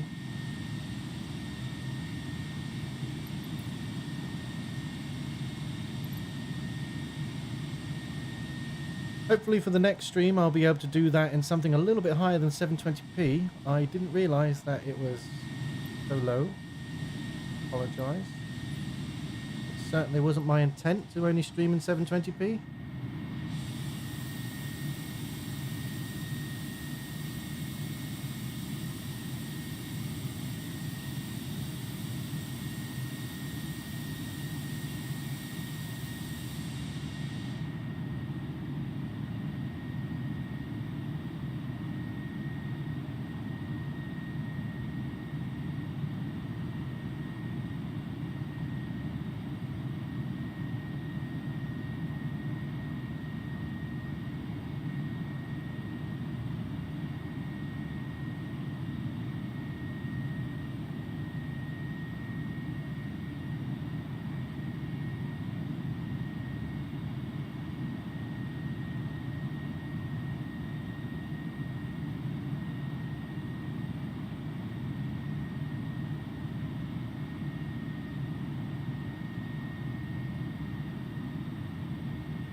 Ah, so we've got the nighttime scenery now. Oh, we've got a bit of cloud coverage too.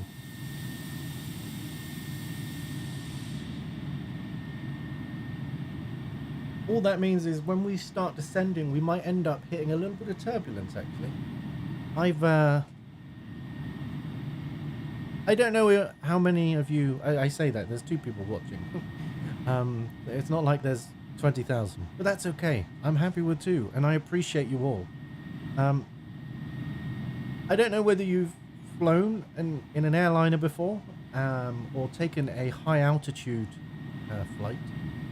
But flying through turbulence is definitely an experience. And it's not an experience for people who get seasick.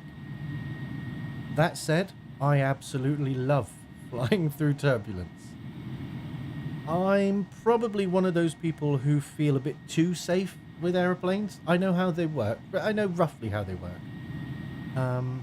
So I don't get worried during turbulence. And during a flight back from Cyprus, we actually flew through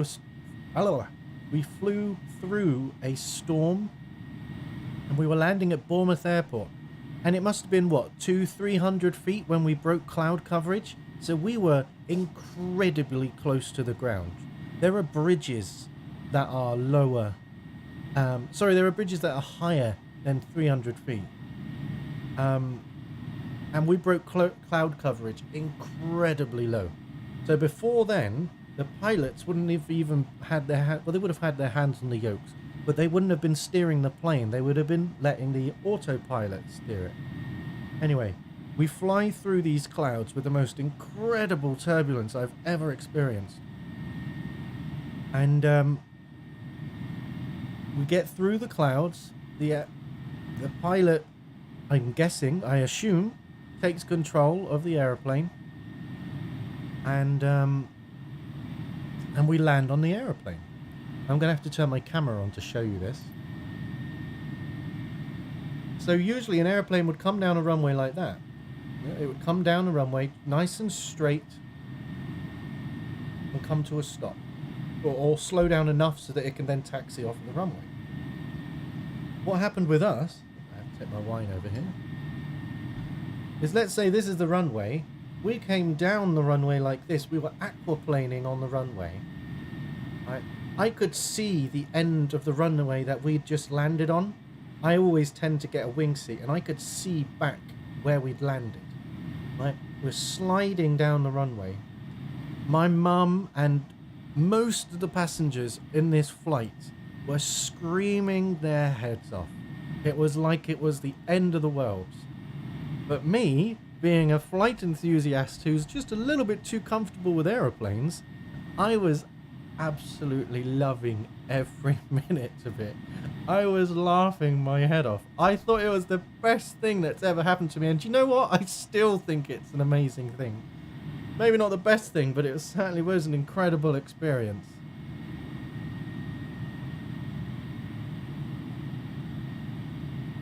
Absolutely wonderful.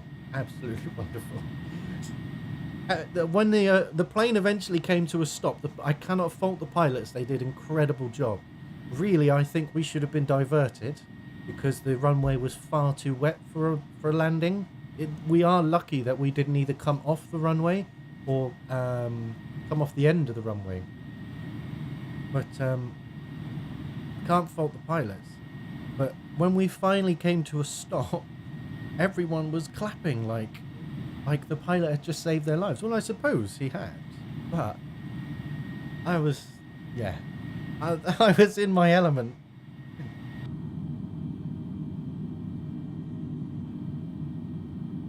Let's see what's going on around the plane, shall we? What a nice bright full moon over there.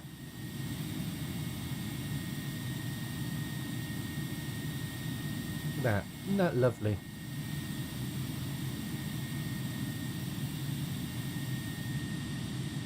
Look at all of those stars.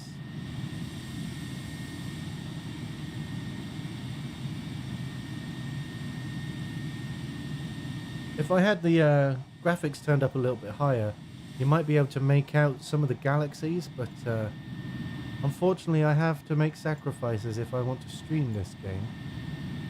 Trying to see if I can show you the... I was hoping to be able to show you the nebula. Never mind.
Okay, we have just joined... Well, that's not true. We've probably been in Spanish airspace for about 10 minutes now, but I've just noticed that we're in Spanish airspace.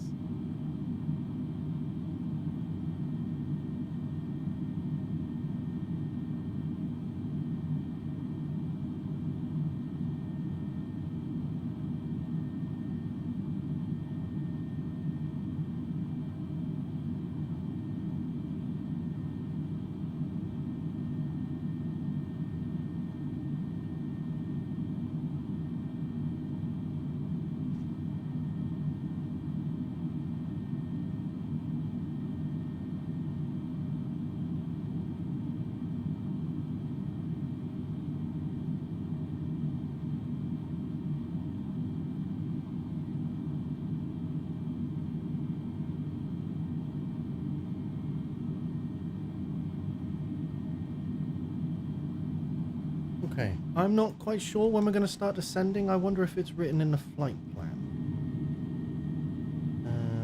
Flight plan.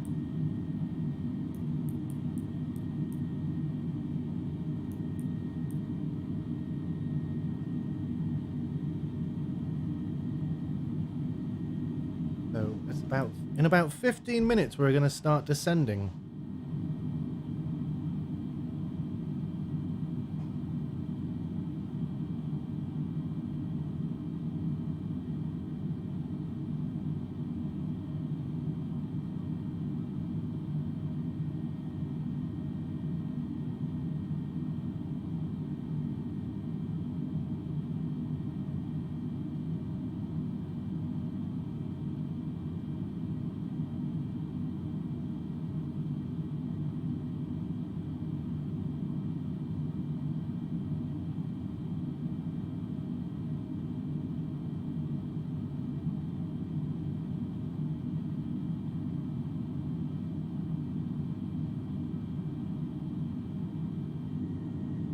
Oh, what happened there? Seemed like lights suddenly turned off. Let's turn this panel brightness back up.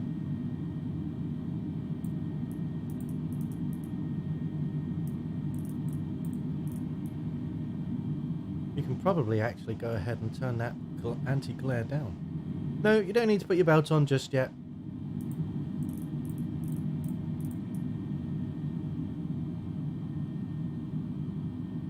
In fact, let me check. Let me consult my Let me consult my checklist. I have a feeling that you don't have to put the I don't have to put the seatbelt lights on until we get to, yes, I believe it's 10,000 feet. Cruise checklist.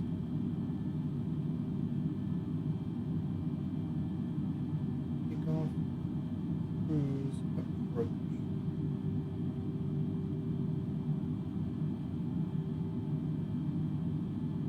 Landing light. Fasten seatbelts off. Okay, actually, it doesn't say here.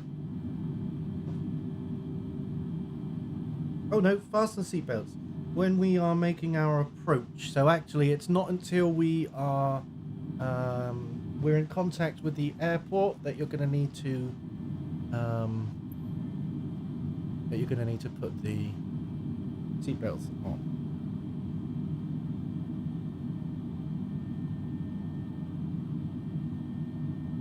Just in case you're interested, here is the VFR map. That's again. We can almost fit our runway onto the same screen as the aeroplane. If I pull this out, it just zooms in. But we can almost fit both of us in on the same screen.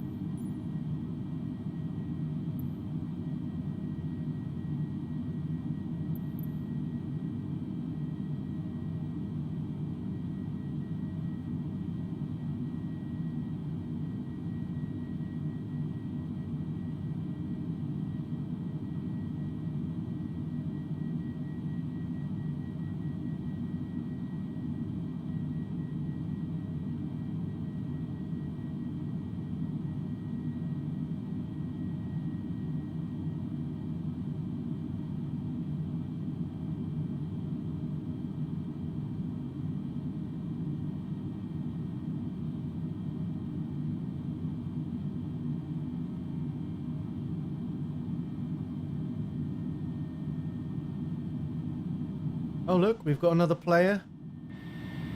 1123 traffic is 12 o'clock 4 miles at flight level 380 Airbus A320neo.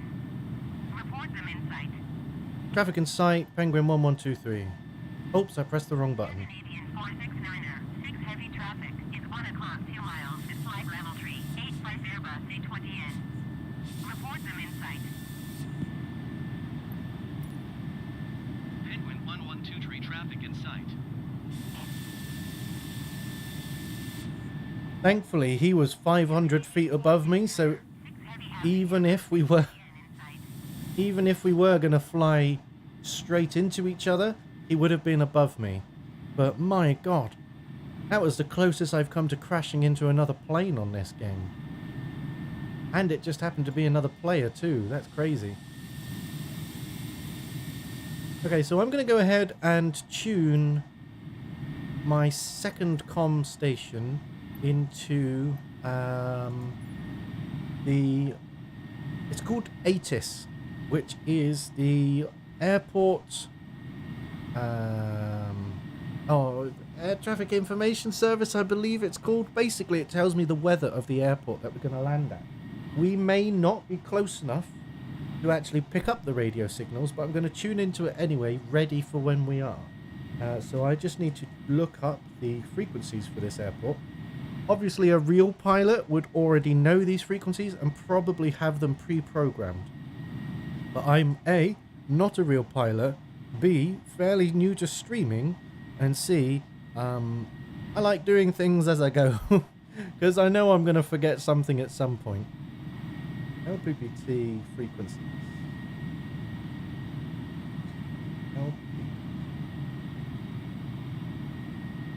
Lisbon approach, we don't want that, we want Lisbon exit.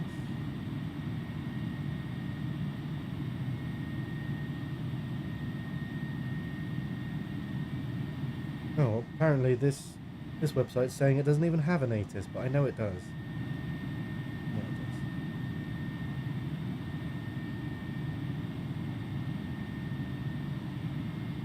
does. Oh, bit of turbulence. See it kick my tail out there? I'll probably put the yaw damper on. That's specifically to prevent too much kicking out. Do I have a yaw damper on this? That's a good question. I do not have a yaw damper. And a lot of good that is. Never mind. Anyway, ATIS 12415. So we're going to come down here. We're going to click on VHF2. 12415.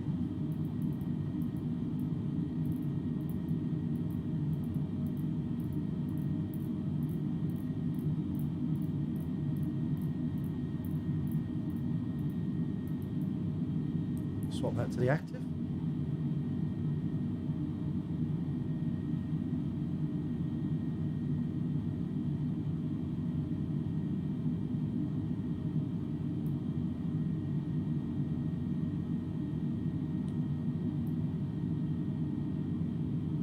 Why isn't it letting me turn that one on?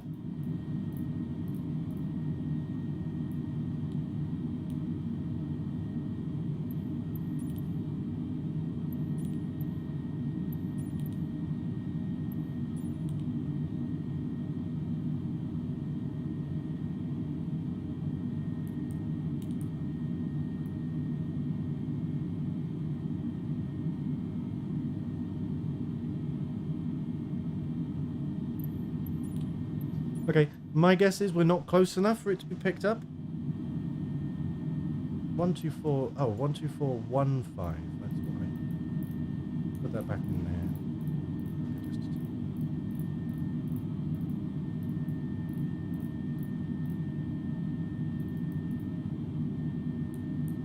Okay, there we go. Now we should possibly get something.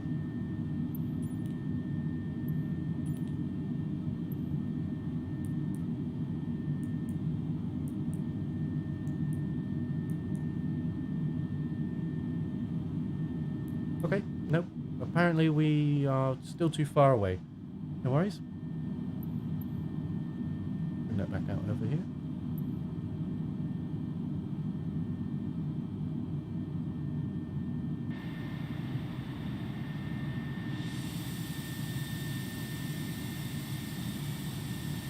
In case you're wondering, I have no idea what those red lights are. I genuinely do not have a clue what those red lights are. The white lights are like street lights. Street lights and cars. The red lights, I haven't got the foggiest. 123 contact Lisbon Center on 1. Penguin 1123 contact Lisbon Center on 119.55. 119.55 for Penguin 1123. 119.55 Penguin 1123.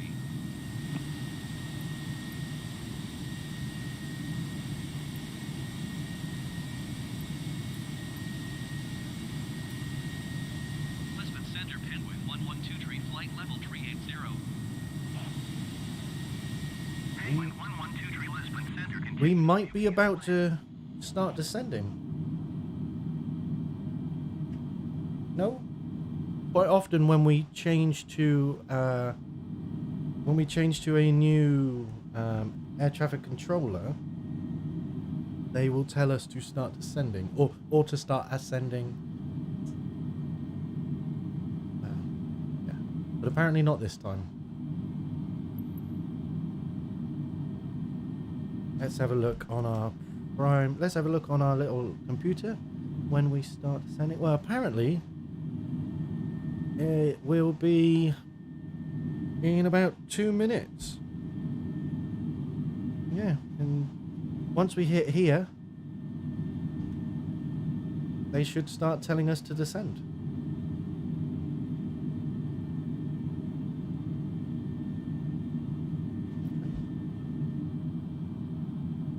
Let's go back to the external view, shall we? See how many people we can see locally.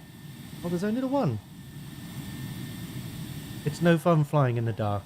I've got to be honest, it's not really all that. Oh, look, two. They're both flying a C-152. That is a Cessna. That plane has it got an autopilot? It might do. No, I don't think it does. That's a Cessna Caravan, I believe.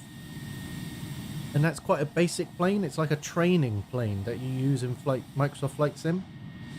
They will be flying VFR, but they won't be able to see anything. So I'm quite surprised that they've picked those planes. I would certainly be picking something with at least a G1000, which is a type of GPS system that also incorporates an autopilot system. Right, let's see if we're close enough yet.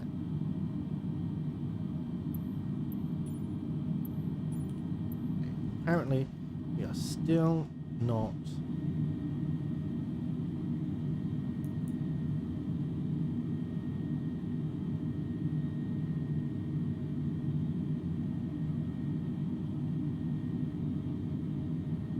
Apparently, we are still not close enough to pick up this airport's ATIS.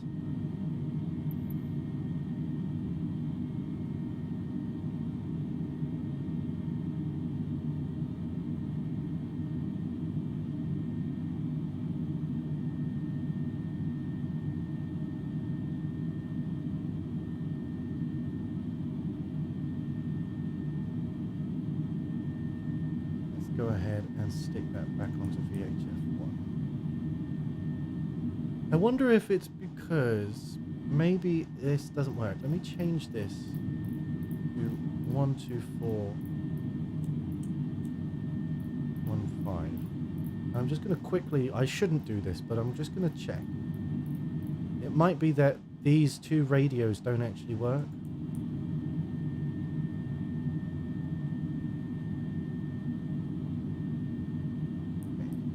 Saying not in use. It might be I've got the wrong frequency. It might be the frequency programmed into Microsoft Flight Simulator isn't the same frequency as the actual airport. Because I promise you, the actual airport's frequency is 124150. Unless I've misread it. No, it's 124150. And apparently I'm talking to Lisbon Approach. Oh no, Lisbon Centre, my bad. Never mind.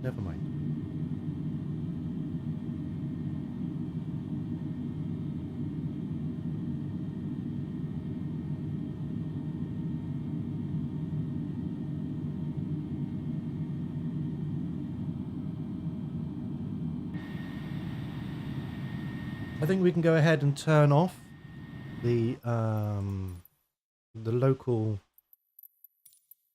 player plate names. We don't need those anymore.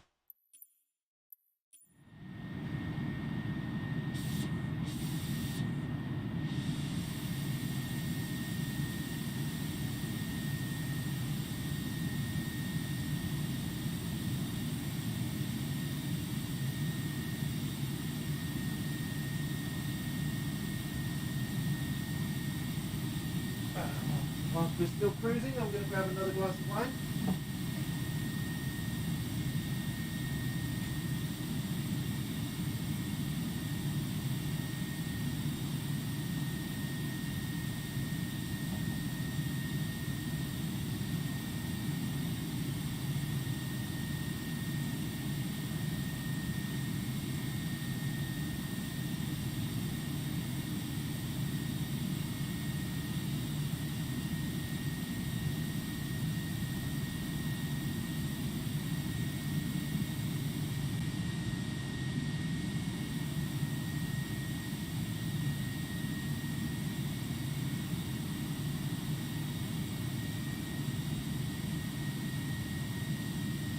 Okay, we should get the call any minute now to start descending.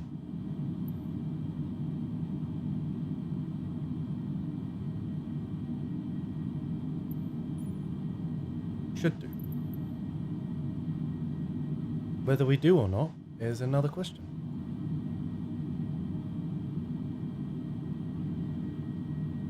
Pardon me.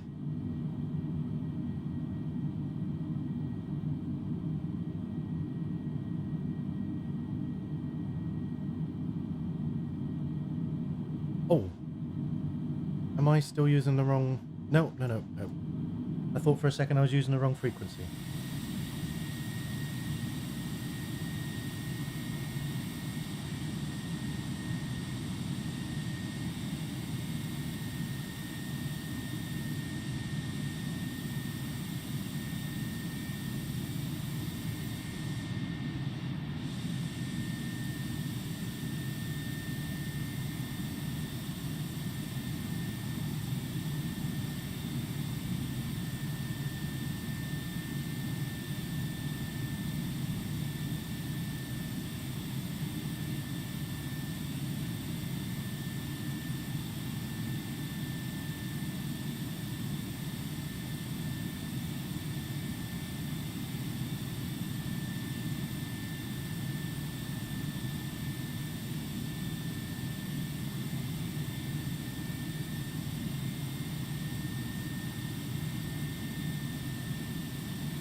Okay, so quite surprised we haven't been told to start descending yet. Maybe it was whilst I was paused that it delayed it. Just from the clock I've got on my yoke and the timer I have going. So as you can see, our destination airport is just here, LPPT, which is Lisbon. We are here. We are approximately, I would say, half an hour away. So now would certainly be a good time for them to tell us to start descending.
Okay.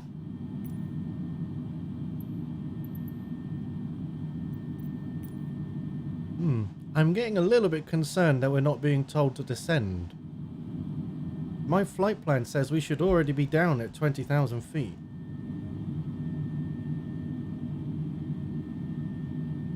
If I start going down without air traffic control's approval, they're going to moan at me to come back up.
Why aren't we descending? It's gonna take a while.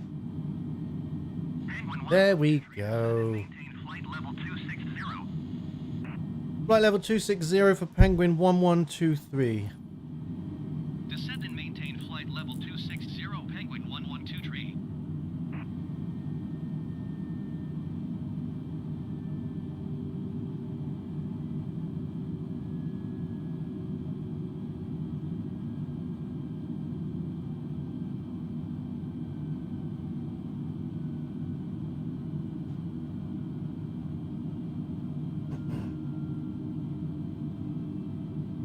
So as you can see, well, actually, I'm going to do a little bit of explaining. So, what we've done here is I haven't touched the throttle since we took off. I also haven't touched the speedometer, the speed, airspeed hold part of the auto. I haven't touched this bit. That is because we already set in our MCD let me find Penguin it. 112 tree, please expedite your descent to flight level 260.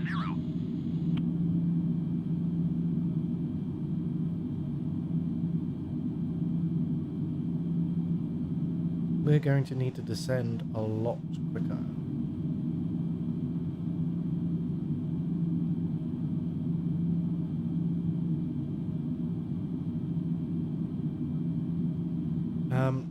We already set the speeds that we wanted. So here, our descent speed is 230 knots. If I come over to here,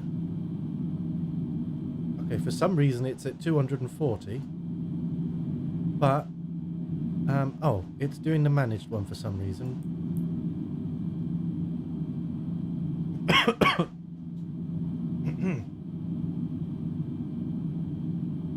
As we start descending,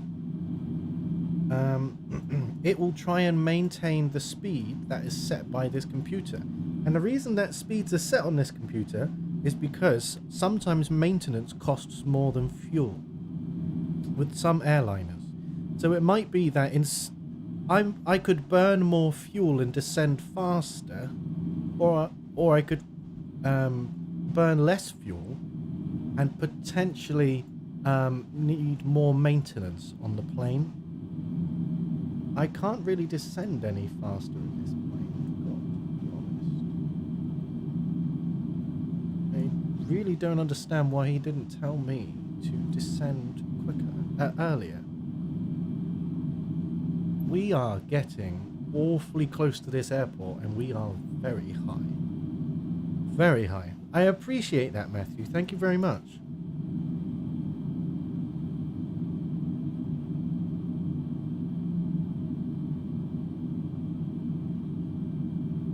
I may even tell. We're going to slow the plane down a little bit, and we're going to decrease.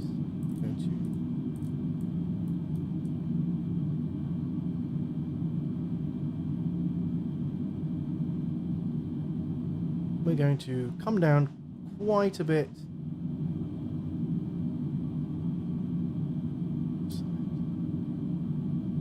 Okay, there we go. Hopefully I can stop this plane from overspeeding.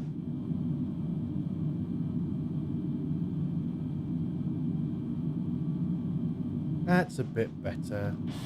Okay, I'm just going to quickly do a tweet to say that we've started our descent. Let's just check what time it thinks we are going to be there to going to arrive.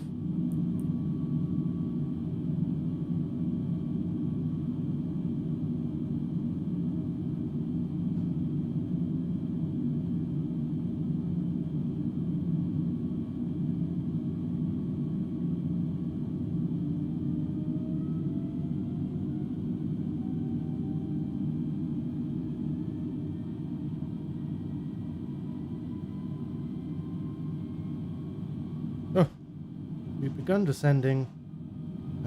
Managed airspeed mode. We've begun descending.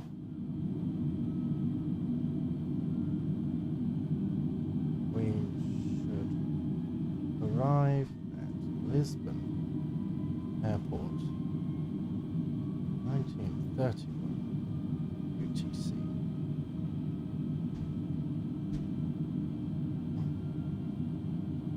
Roughly 20 minutes.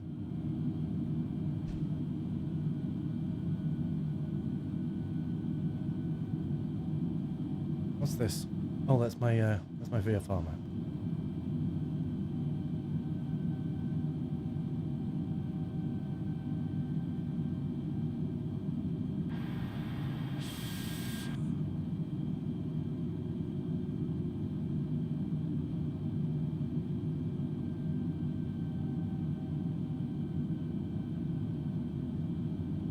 Okay, we might now be able to reach... Nope, we still can't get there, ATIS.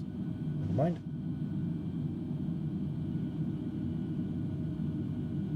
Penguin 112 descend and maintain flight level 180. Descend and maintain flight level 180, Penguin 1123. Descend and maintain flight level 180, Penguin 1123.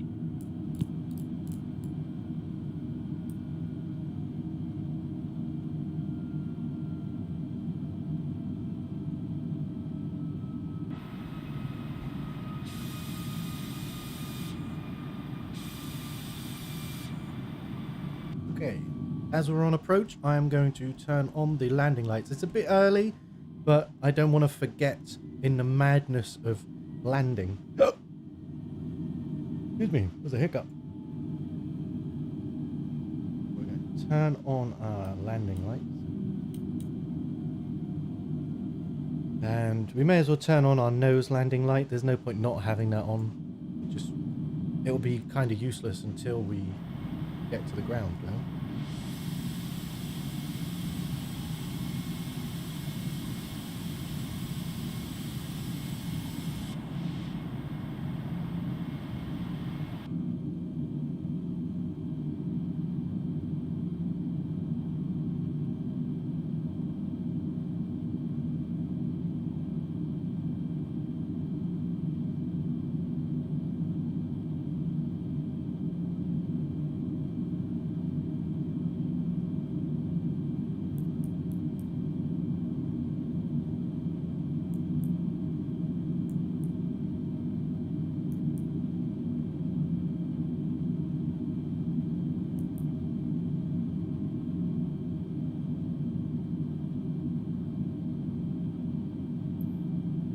Okay. In case you're interested, here's the map. I can actually now zoom in and still have the airport there. So we are doing well for time. Oops.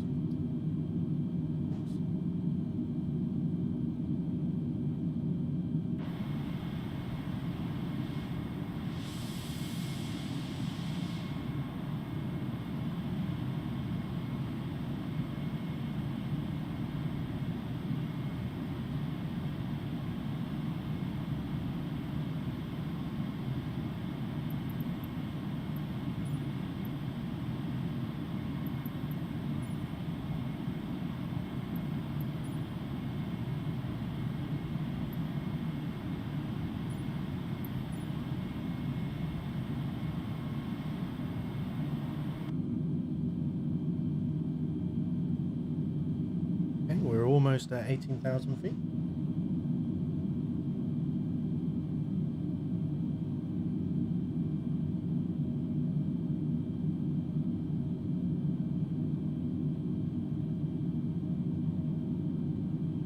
You may actually start to see the airport in the horizon. The draw distance is about that far. You can just about start seeing new lights popping up. The airport is probably around there. Actually, it might be closer to there. It's quite hard to tell. As you can see, we've hit a tiny bit of turbulence as we've come through the cloud coverage. Just a tiny bit of turbulence, not much. Okay, we're leveling off at 18,000 feet, and then we're going to be told to descend further.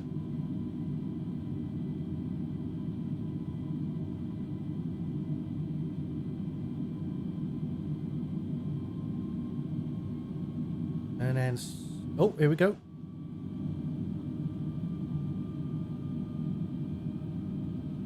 Oh, no, never mind.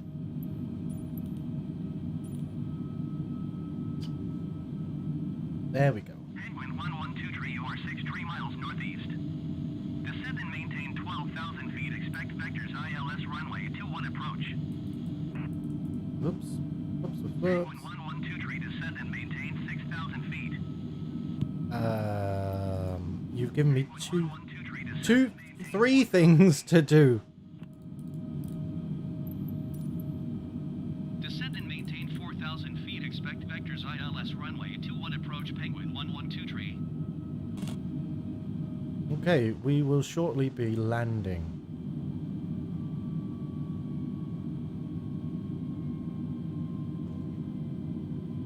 Landing shortly. Please.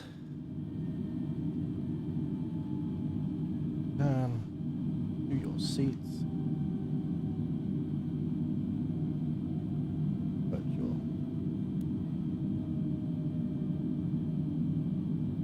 seat belts on. Tray table. Upright. Not position. Thank you. Okay, so the next treat will probably be when we're on the ground. Let's have a look. Where are we? We're 16,000 feet, so I don't need to turn on the seatbelt sign just yet. Though we could probably do a descending a little. No, we're fine. We're doing okay.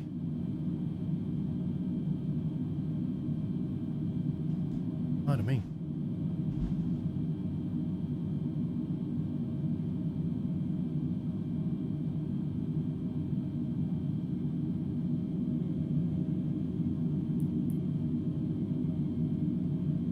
So we're currently on this one.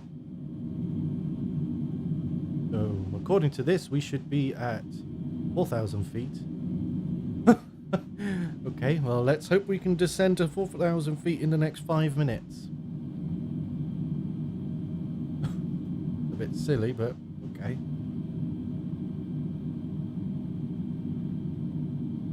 Let's see. Oh, my shoulder just clicked. That there could be our runway? No, I don't think so. No, we're basically in line with our runway. It'll be over there somewhere.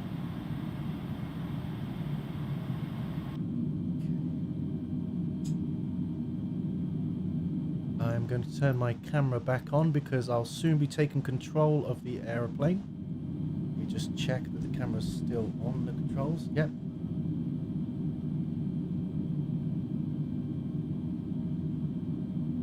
Okay, so we're going to be coming in with 2 notches of flaps, I think. Pardon me.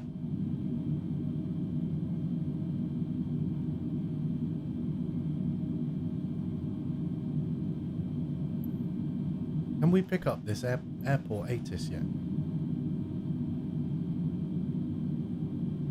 No, we still can't pick them up.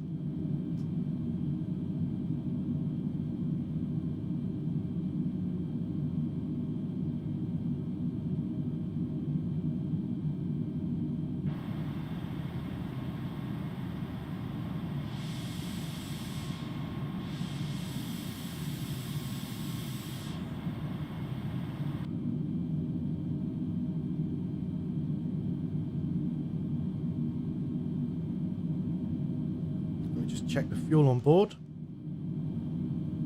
Plenty. A bit too much, actually. I could have saved myself a bit of money with this flight.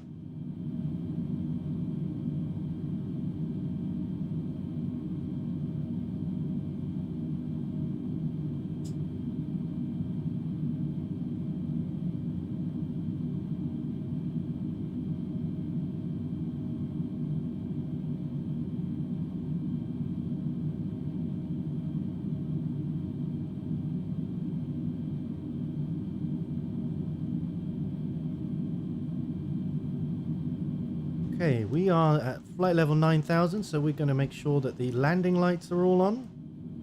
They are. On. That doesn't need to be on takeoff, actually. That can be off. But the seatbelt sign's on. The no smoking sign is on. I mean, we never turned that off anyway. We'll come down here and make sure that the auto brake is set to maximum. Anti-skid is turned on. We are going to get our checklist just to make sure that I'm doing everything right. Landing lights, taxi lights, ground spoilers armed. Okay, let's arm our spoilers. I don't know if this version of Flight Sim allows me to arm them. No, I can't arm them. Auto brake flaps set to 1. We're going to put our flaps on, are we? Or are we going a bit too fast for flaps?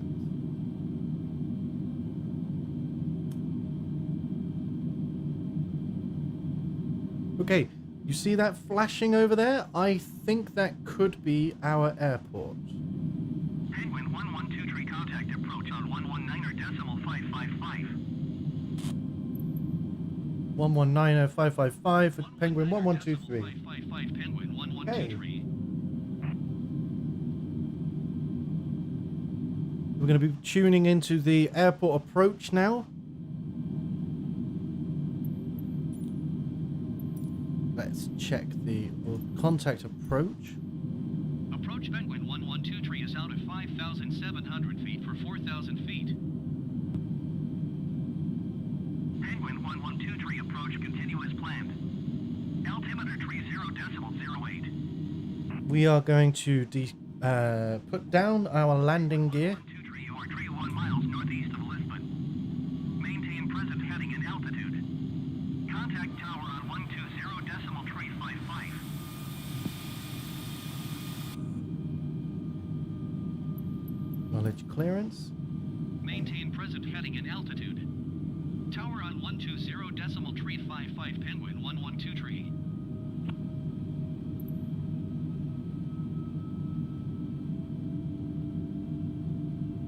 We are still landing ILS, aren't we?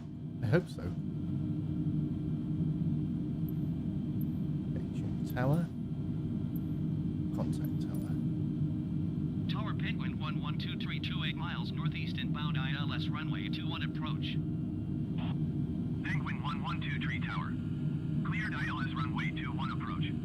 Altimeter 30.09 wind 003 at 8. Cleared ILS runway 21 approach. Altimeter wind 003 at 8. Penguin 1123.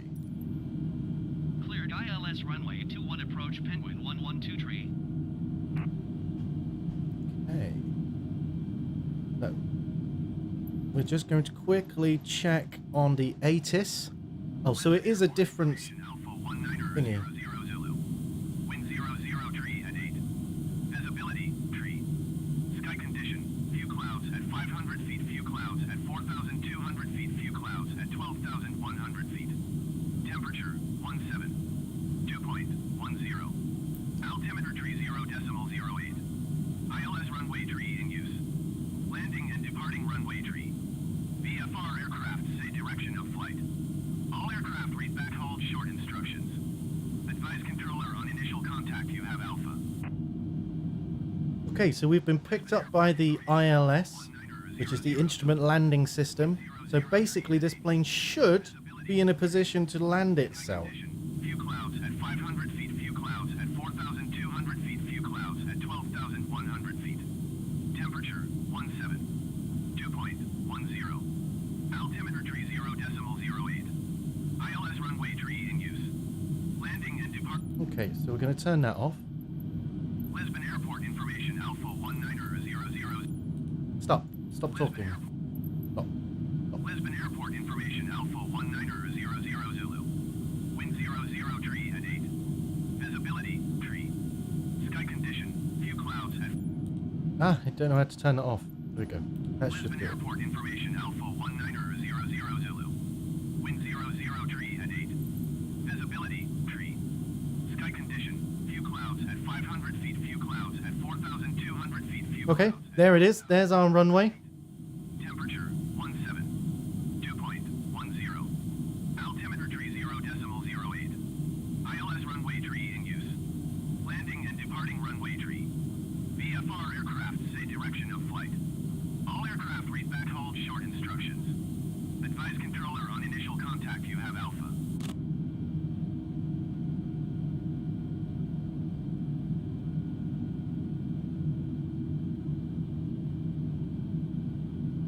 Okay, here we go.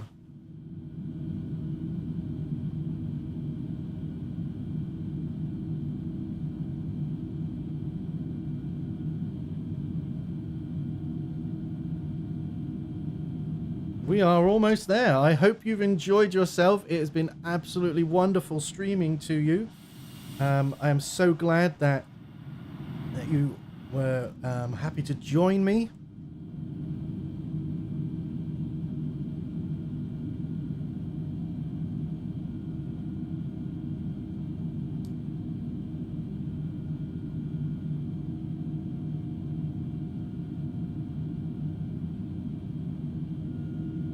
So we are currently on, let me see if I can find the bloody thing.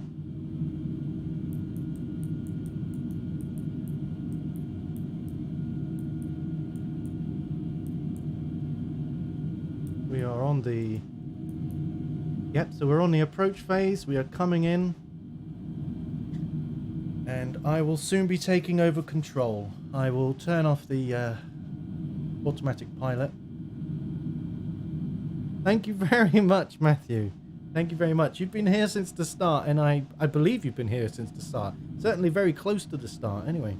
I really appreciate it, and I hope that I have entertained you in my own way. I know it's not Division 2 or running around on Fall Guys or anything like that, but I still hope that I've entertained you in my own way. So we are now coming into our descent. We have caught the glide slope. So this here is the ILS landing system. Okay, so this is the glide slope. That purple diamond should be directly on that line. That would tell us that we are at the correct height for how far away from the runway we are, and for our weight and the current wind and the fuel on board, blah, blah, blah, blah, blah.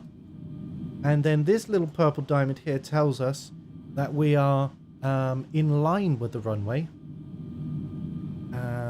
as we come in. So let's see, where are we? Yeah. I need to check where the runway is. Okay, so just double check. We've got our auto brakes set on. We're going to put full spoilers on in a minute. Am I landing? Oh, we got a bit of a crosswind. Am I landing with if you, I don't know how delayed this is, but am I landing with Penguin 112 cleared to land runway 21. Wind calm. cleared to land runway 21, Penguin 1123. Cleared to land runway 21 Penguin 112 Okay, I can't even remember what I was going to ask. Can't remember what I was going to ask.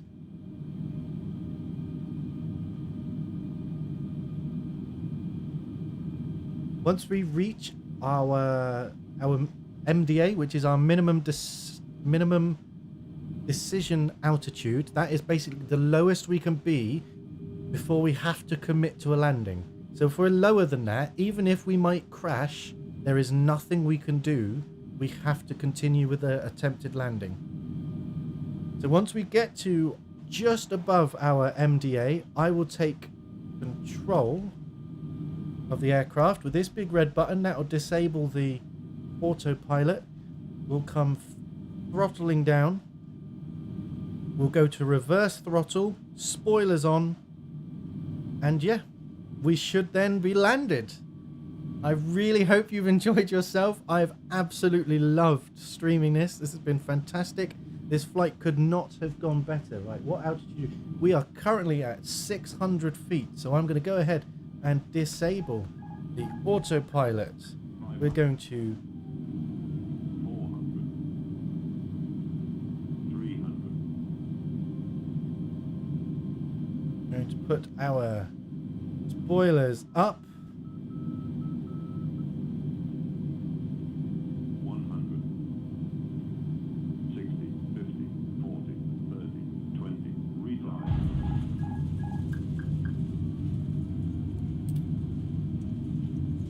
Here we go.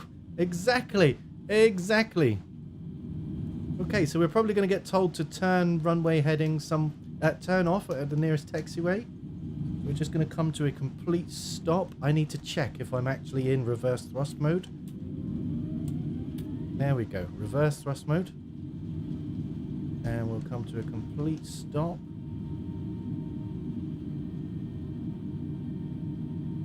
Penguin 112 turn next taxiway. Okay. So we'll turn off our reverse thrust. Thank you very much, Vivi. Oh, I'm so glad it went well. Oh, I've just realised I haven't even had my light on this whole time. There we go. We made it safe and sound. We made it safe and sound, which is much better than can be said for yesterday's impromptu stream, where I tried to land a Cessna Citation and crashed into the ground. 123 turn next taxiway. I'm turning. Penguin 112 contact ground on 121.755. 121.755 for Penguin 1123.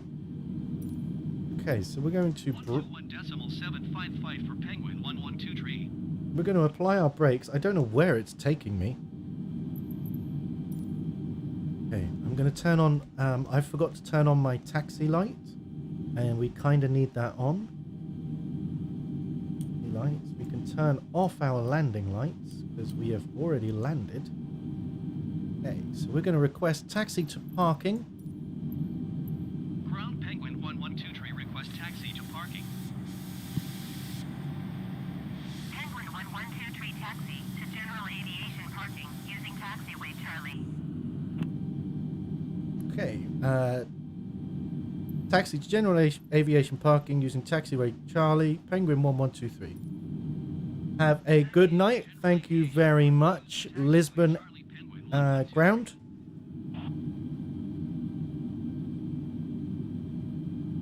To be fair, I'm going to be honest with you. My landing was a little bit rough. Oh, look at that. Where does he think he's going?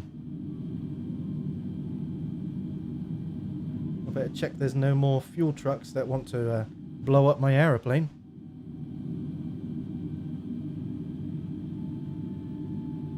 Oh, I also should probably put my spoilers down. So, quick, I'm going to do a live pause because I don't want to go off the end of the runway. These here are spoilers. Okay. And you've also got slats. Yes, it's slats and flaps. Okay. So, as I came in to land, I activated my flaps. Those were the things I used to take off with. Okay. They're what help generate lift, but they also help with drag, so they slow the plane down. We're going to go ahead in a second, and we're going to put those flaps away. And as I came in to land, I activated the speed brakes. These are actually air brakes, but they're called speed brakes. I could be wrong, actually. It might be called air brakes. These cause massive turbulence and massive drag, and they are to slow the plane down quickly. You would use those on short runways. I'm not sure how long this runway is, so I definitely wanted to use them. It's more of a safety procedure. And then these things here on the front of the plane, these are slats. These extend the length of the wing, and it does something to the way that the wing generates lift. I can't exactly remember. When I was taught this, I was about 13. But it's an important part of the landing procedure in a large airliner like this. So I'm going to go ahead and unpause this and carry on. Oh, bloody hell, we're taxiing awfully fast. Okay, there we go. I managed to fly from Heathrow to Lisbon, and the thing that's going to catch me out is bloody crashing into like some sort of building because I'm not paying attention when taxiing.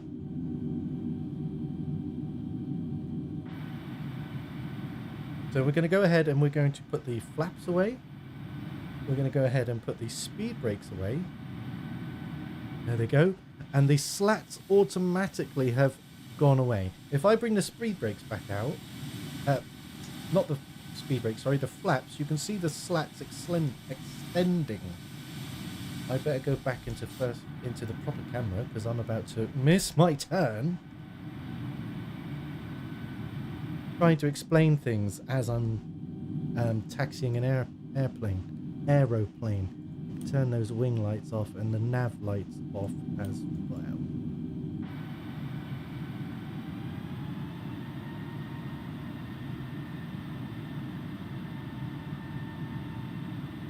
Yeah, crazy taxi. Oh man, you have got some of the best puns. So what we're going to do as we are... Oh, I've still got my strobe on.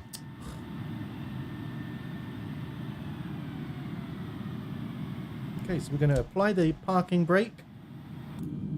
For some reason, I've still got my strobe on.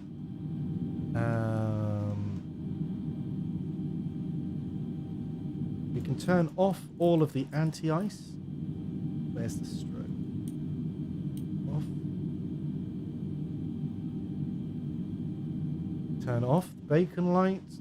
All the lights are off, off, off. Okay. We can turn off the engine. We'll go ahead and... Where is the fuel pumps? Fuel pumps. We'll go ahead and... My mistake. I don't do this part of the journey often. So turn off the engine master. So they should start to spin down. Let's carry on.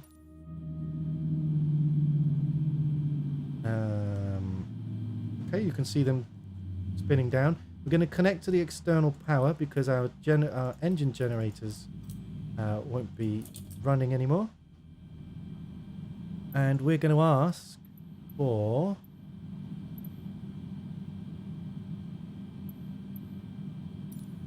I'm going to ask for a ramp to let our passengers off. Ground Penguin 112 tree, could you please send a ramp? Here he comes. 112 tree, a ramp is on its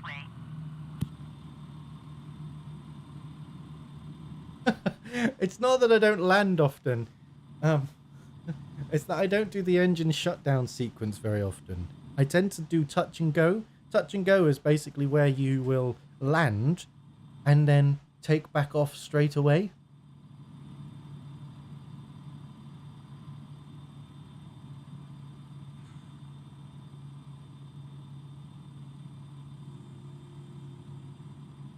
If I turn my lights back on,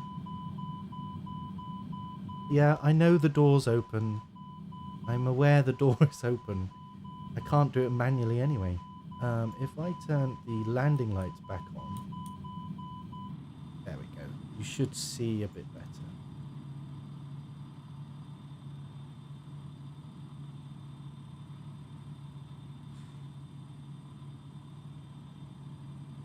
I'm going to take a quick screenshot of that. Oh, okay.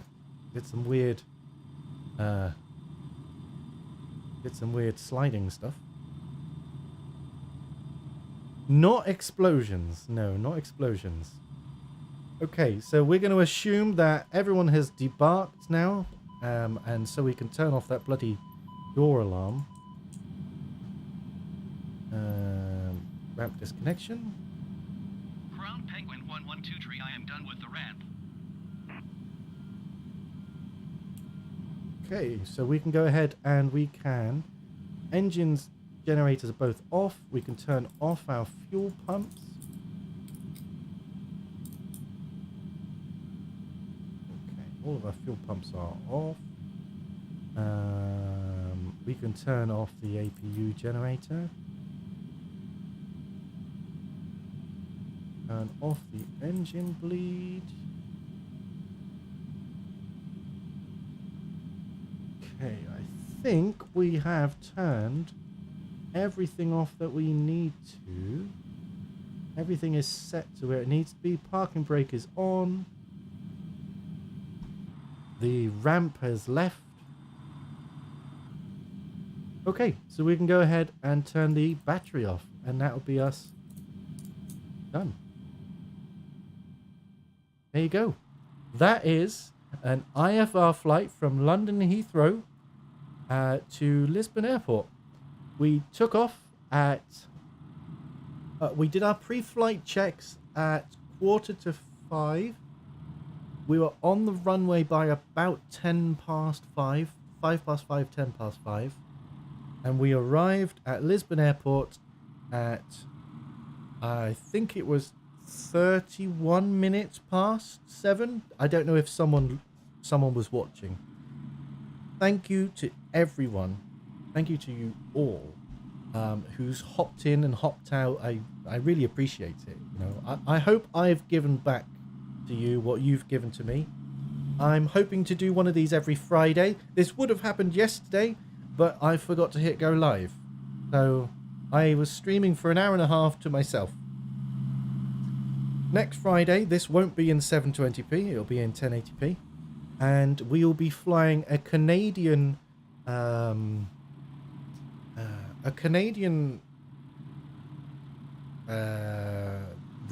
route within Canada that has been requested by a friend of mine. And we will probably be flying in the Boeing 747. So an even bigger plane than the Airbus that I've been flying today. So, again, thank you very much for joining me. It has been a barrel of fun. Honestly, I've had so much fun streaming this today. It's been stressful, like, what can go wrong? What can go wrong? And thankfully, apart from the madness at the very beginning where I couldn't get my V1s and my VRs and all that jazz, apart from that madness, it went swimmingly. We came down a little bit hard, but I would give that landing about a 6 out of 10. And considering I don't land the airliners very often, certainly not after a long flight like this, I'm quite happy with that. And yes, Wolf has asked for that flight plan, so we'll definitely be testing that out. If there are any suggestions that you would like, please feel free to reach out on my Twitter, which is @OriginalPenguin, and I will definitely look into the flight plans. I'm hoping to keep the flights within an hour or 2 hours because, you know, it gets a bit boring. Yeah, I will. I mean, I'm streaming at 25,000 kilobits per second, so I should be able to manage. Super low latency at 1080p. But anyway, I'll figure all that stuff out. Thank you so much for joining. The like and subscribe nonsense that YouTubers usually do, that'd be great. It lets me know that you've enjoyed this. But to be honest, the fact that 2 of you have been sat here for the whole flight lets me know that you enjoy this anyway. So thank you so much. I really appreciate it. And yeah, join me next time, next Friday. Thank you very much.